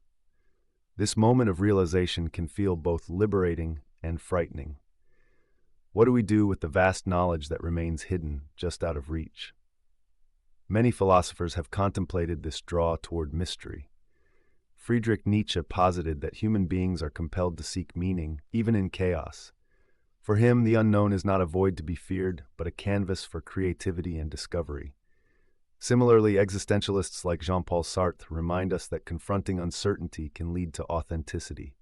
The more we explore the unknown, the more we forge our unique paths through life. Yet, this journey often comes with the recognition that answers may elude us, prompting further questions in an endless loop of inquiry. In our modern-day context, this fascination manifests across various fields: science, literature, and spirituality. The cosmos, once shrouded in myths, now invites us to explore its depths through telescopes that capture the unclear images of distant galaxies. In literature, authors like Haruki Murakami weave narratives that oscillate between reality and the surreal, drawing readers into enigmatic worlds where the lines blur. We resonate with these mysteries as they reflect our own human experience, characterized by complexity and questions that frequently remain unanswered. Yet, in what ways does this attraction to the unknown impact our lives? We often find ourselves at the intersection of comfort and discomfort. We crave certainty, yet it is the unpredictability of life that fuels our spirit of exploration. Consider the realm of relationships. The thrill of meeting someone new can evoke a sense of mystery, drawing us into a dance of vulnerability and curiosity. But the potential for heartbreak looms alongside, reminding us of the inherent risks involved in seeking deeper connections. Ultimately, the allure of the unknown serves as a powerful reminder of our human condition. It is at once a source of anxiety and wonder, inviting us to embrace uncertainty while forging our identities. As we navigate our paths, we are confronted with the profound question: why do we continue to chase dreams and uncertainties when we know they might lead to unforeseen challenges? Perhaps it's a reflection of our innate desire for growth, a call to step beyond the familiar and into the vast expanse of possibility. As you contemplate this interplay of curiosity and fear, ponder, what mysteries are you drawn to in your own life? Which unexplored paths beckon, inviting you to step into the embrace of the unknown? For it is in these reflections we may find the deepest truths about ourselves and the world we inhabit, forever seeking, ever questioning, in a journey that transcends the boundaries of what we know. The dance of fate and free will. Are our choices predestined? Imagine standing at a crossroad with two paths ahead. One direction promises safety and comfort, the other adventure and uncertainty. As you deliberate, consider that every choice you make feels like a personal decision.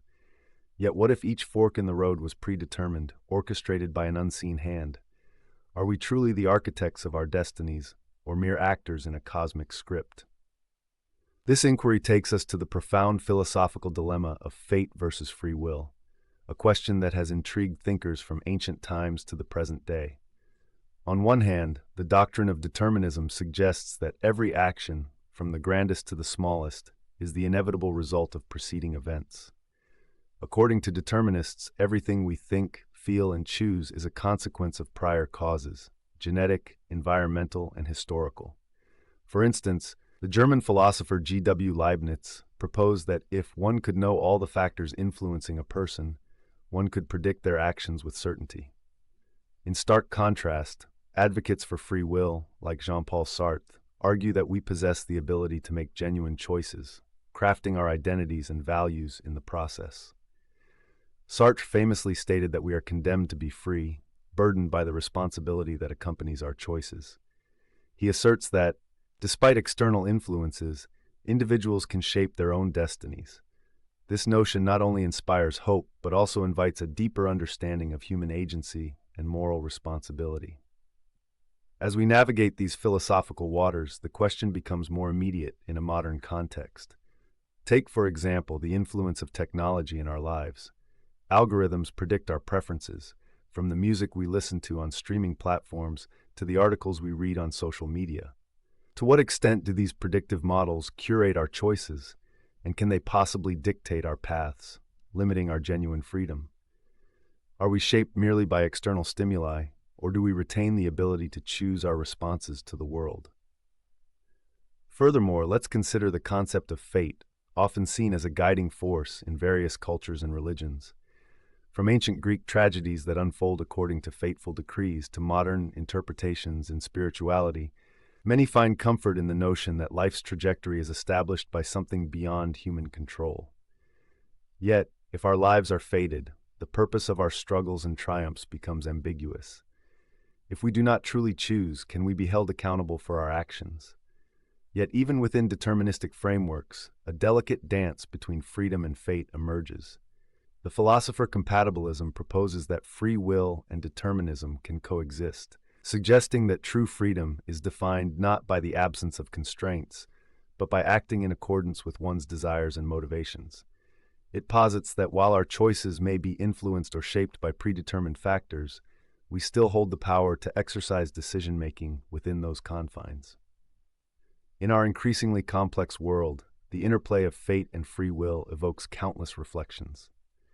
As you ponder your own life decisions, consider, are your choices entirely yours? Or are they influenced by an intricate web of past events, external forces, and biological impulses? This reflective journey may not lead you to a definitive answer, but rather invite you to explore the nuance of your experience. Perhaps the dance between fate and free will is less about arriving at an endpoint and more about savoring the journey of discovery as you navigate life's roads. What if, in embracing both destiny and choice, we find a harmonious balance, creating from the cosmos while being shaped by it? The role of dreams in personal growth. What can they teach us? Imagine waking from a vivid dream. You're soaring high above the ground, free and unbound by the laws of gravity. The colors are more vibrant than reality, and you can feel the exhilarating rush of possibility.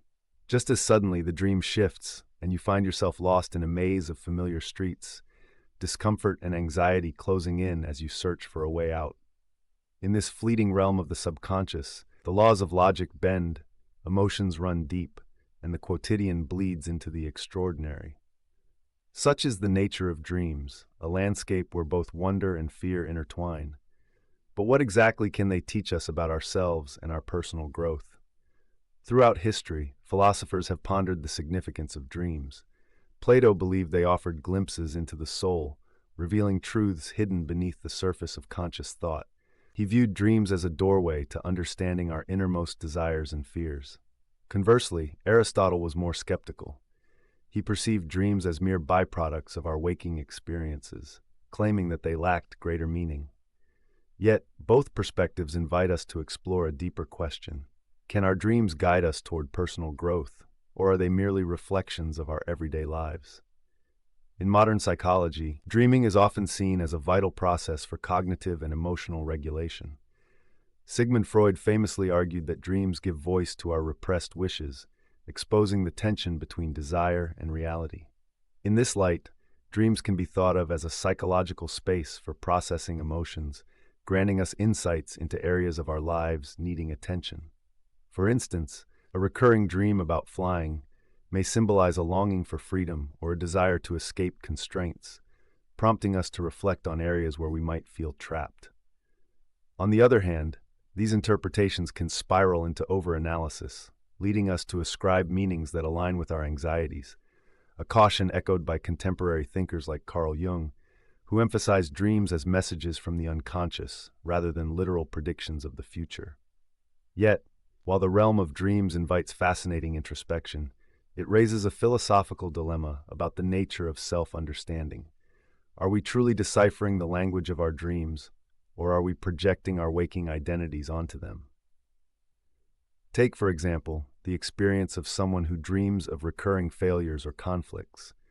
If these dreams emerge from a place of insecurity, they prompt a profound inquiry into our self-perception and fears.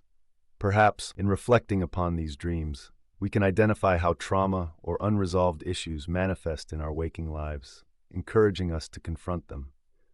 Consider this in the context of modern life.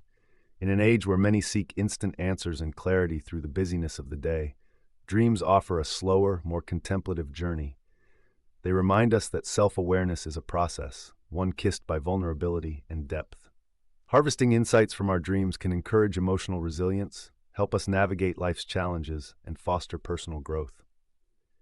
As we ponder these ideas, it is essential to recognize that the paths dreams offer us are rarely straightforward. Perhaps there is no one-size-fits-all conclusion to be drawn from our nocturnal narratives. Instead, dreams may act as mirrors, reflecting not only our hopes and fears, but also the rich complexity of being human. They invite us, then, to remain curious, to stay in conversation with ourselves, and to embrace the uncertainty that accompanies personal growth. What does your dream life reveal about your waking world, and how might you carry its lessons into your conscious journey? These questions linger, beckoning us to delve further into the enigmatic realm of our own psyche. The essence of time management. Is time truly a commodity? Imagine standing in a bustling marketplace.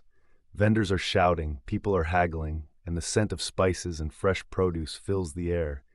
As you weave through the crowd, you come across a stall selling clocks and hourglasses. Each tick of the clock seems to echo with a question. If we could purchase time, how much would it cost? And what sacrifices would we make for a few extra moments? This scenario invites us to reflect on the nature of time. Is it merely a commodity to be bought and sold, or does it possess a deeper essence that transcends transactional value? In today's fast-paced world, we often hear phrases like, "time is money," and the pressures of productivity weigh heavily on us. The language we use to talk about time suggests that it is something finite, a resource we allocate, manage, and trade.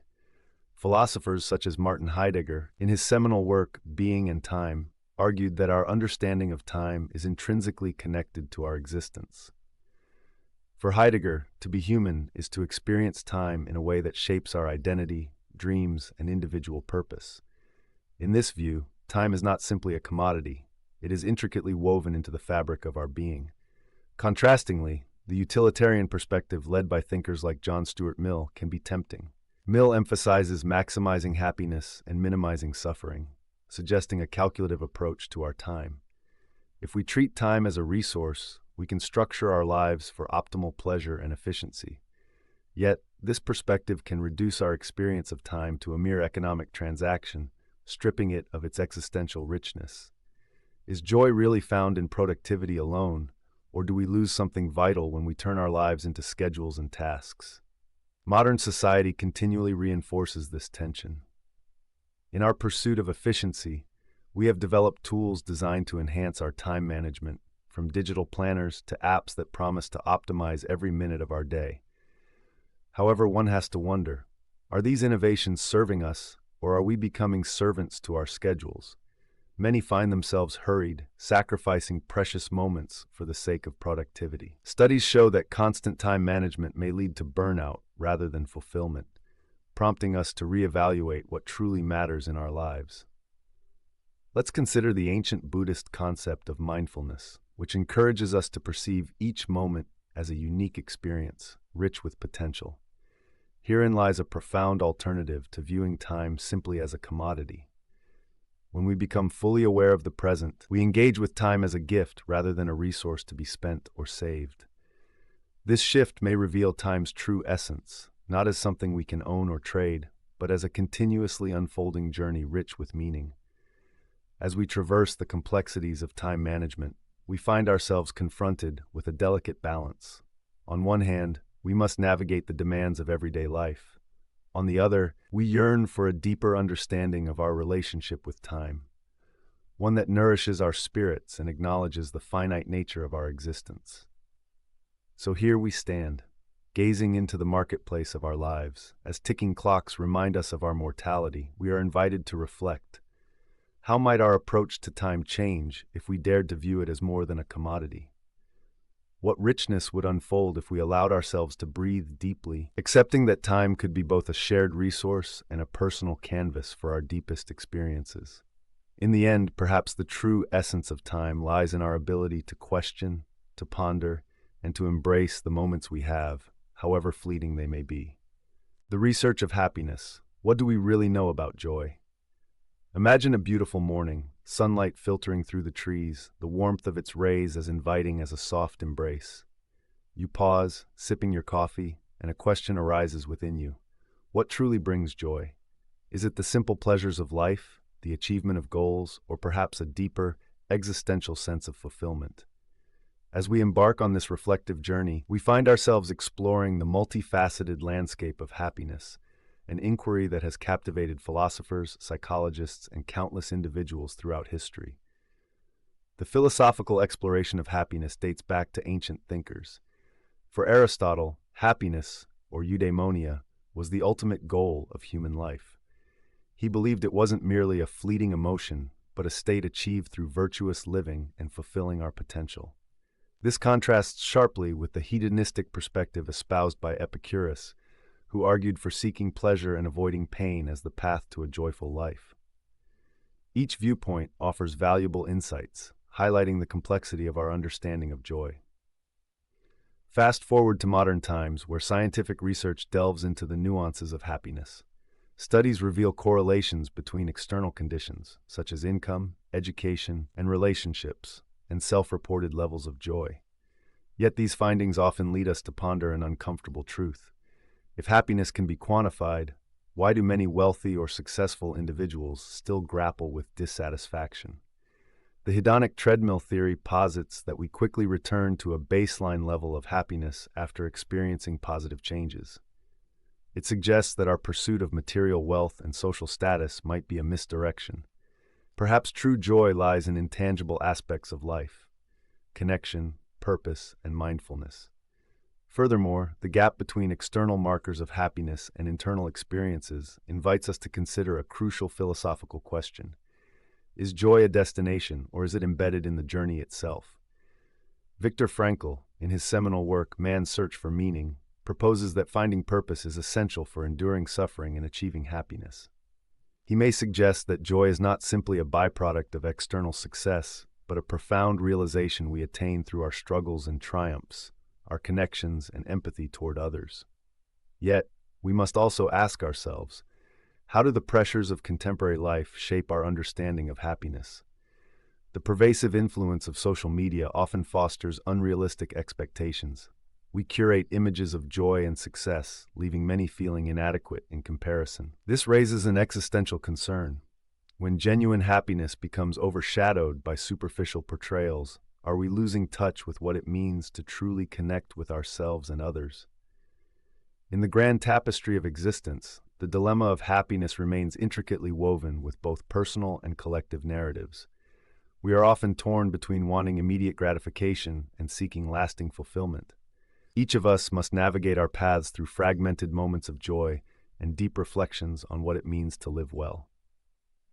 As we meander through these philosophical inquiries, one thing remains clear. The understanding of happiness is far from definitive. It invites each of us to reflect on our values, our experiences, and our connections. Perhaps in embracing the complexity of joy, its ebbs and flows, we find a deeper sense of contentment, allowing us to appreciate life not as a simple equation to be solved, but as a rich experience to be lived. The question lingers, what then does happiness mean for you? In this ongoing exploration, we may yet uncover new layers of joy that inspire both reflection and growth. The bigger picture, what is the purpose of our existence? Imagine standing on the shores of a vast ocean, waves lapping at your feet, a cool breeze brushing against your skin. With each gentle gust, you hear whispers in the wind, echoes of humanity's most profound quest. What is the purpose of our existence? As you contemplate the horizon, where the sky blends into an infinite expanse of water, consider your place within that expanse. Are we simply an accident of the cosmos, or is there a deeper meaning to our being? From the ancient Stoics to contemporary existentialists, thinkers have grappled with this question, each offering distinct perspectives. For instance, ancient philosophers like Aristotle posited that our purpose lies in the pursuit of eudaimonia, a state of flourishing attained through virtue and reason.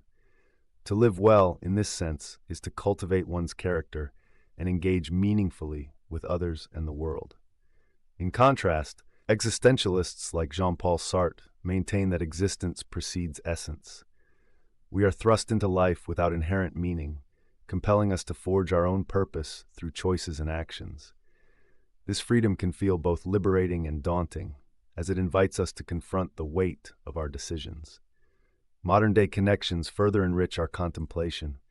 In an age characterized by rapid technological advancement and societal change, many feel adrift, searching for meaning amidst the chaos. The pressures of daily life, from work to social expectations, often overshadow the quieter, reflective moments essential for pondering our existence. As we navigate this relentless pace, one might wonder, how can we carve out space for such introspection? Can the very act of questioning our purpose, regardless of the answer, bring fulfillment? Consider Viktor Frankl, a psychiatrist and Holocaust survivor whose work went beyond mere survival. He proposed that finding meaning, even in the direst circumstances, is fundamental to our existence. In his book, Man's Search for Meaning, he conveyed that life has meaning under all conditions, urging us to find purpose through love, work, and suffering. This notion resonates powerfully today. As we face a world fraught with uncertainty, the pursuit of a purposeful life may serve as our guiding star. Yet, contrasting views persist. The nihilist perspective, represented by Friedrich Nietzsche, suggests that existence lacks inherent purpose, inviting individuals to embrace the absurdity of life and create their own meanings. This approach raises an unsettling question. If there is no universal purpose, does that imply a freedom to define existence on our terms, or does it lead to despair? The interplay of these philosophies invites us to wrestle with our understanding of life, allowing space for both hope and uncertainty. As you stand by the ocean, allow the waves to draw your thoughts further. Perhaps the essence of existence lies not in definitive answers, but in the questions themselves, the shared human experience of seeking connection, understanding, and purpose in a universe that may remain indifferent. So where does that leave us? In this vast sea of existence, the purpose of our lives might not be a single truth waiting to be discovered, but rather a tapestry woven from our unique experiences, reflections, and the questions we dare to explore. Ultimately, the journey toward understanding the purpose of our existence is ongoing. Perhaps it's the exploration, the connections we forge, and the lives we touch that illuminate our way.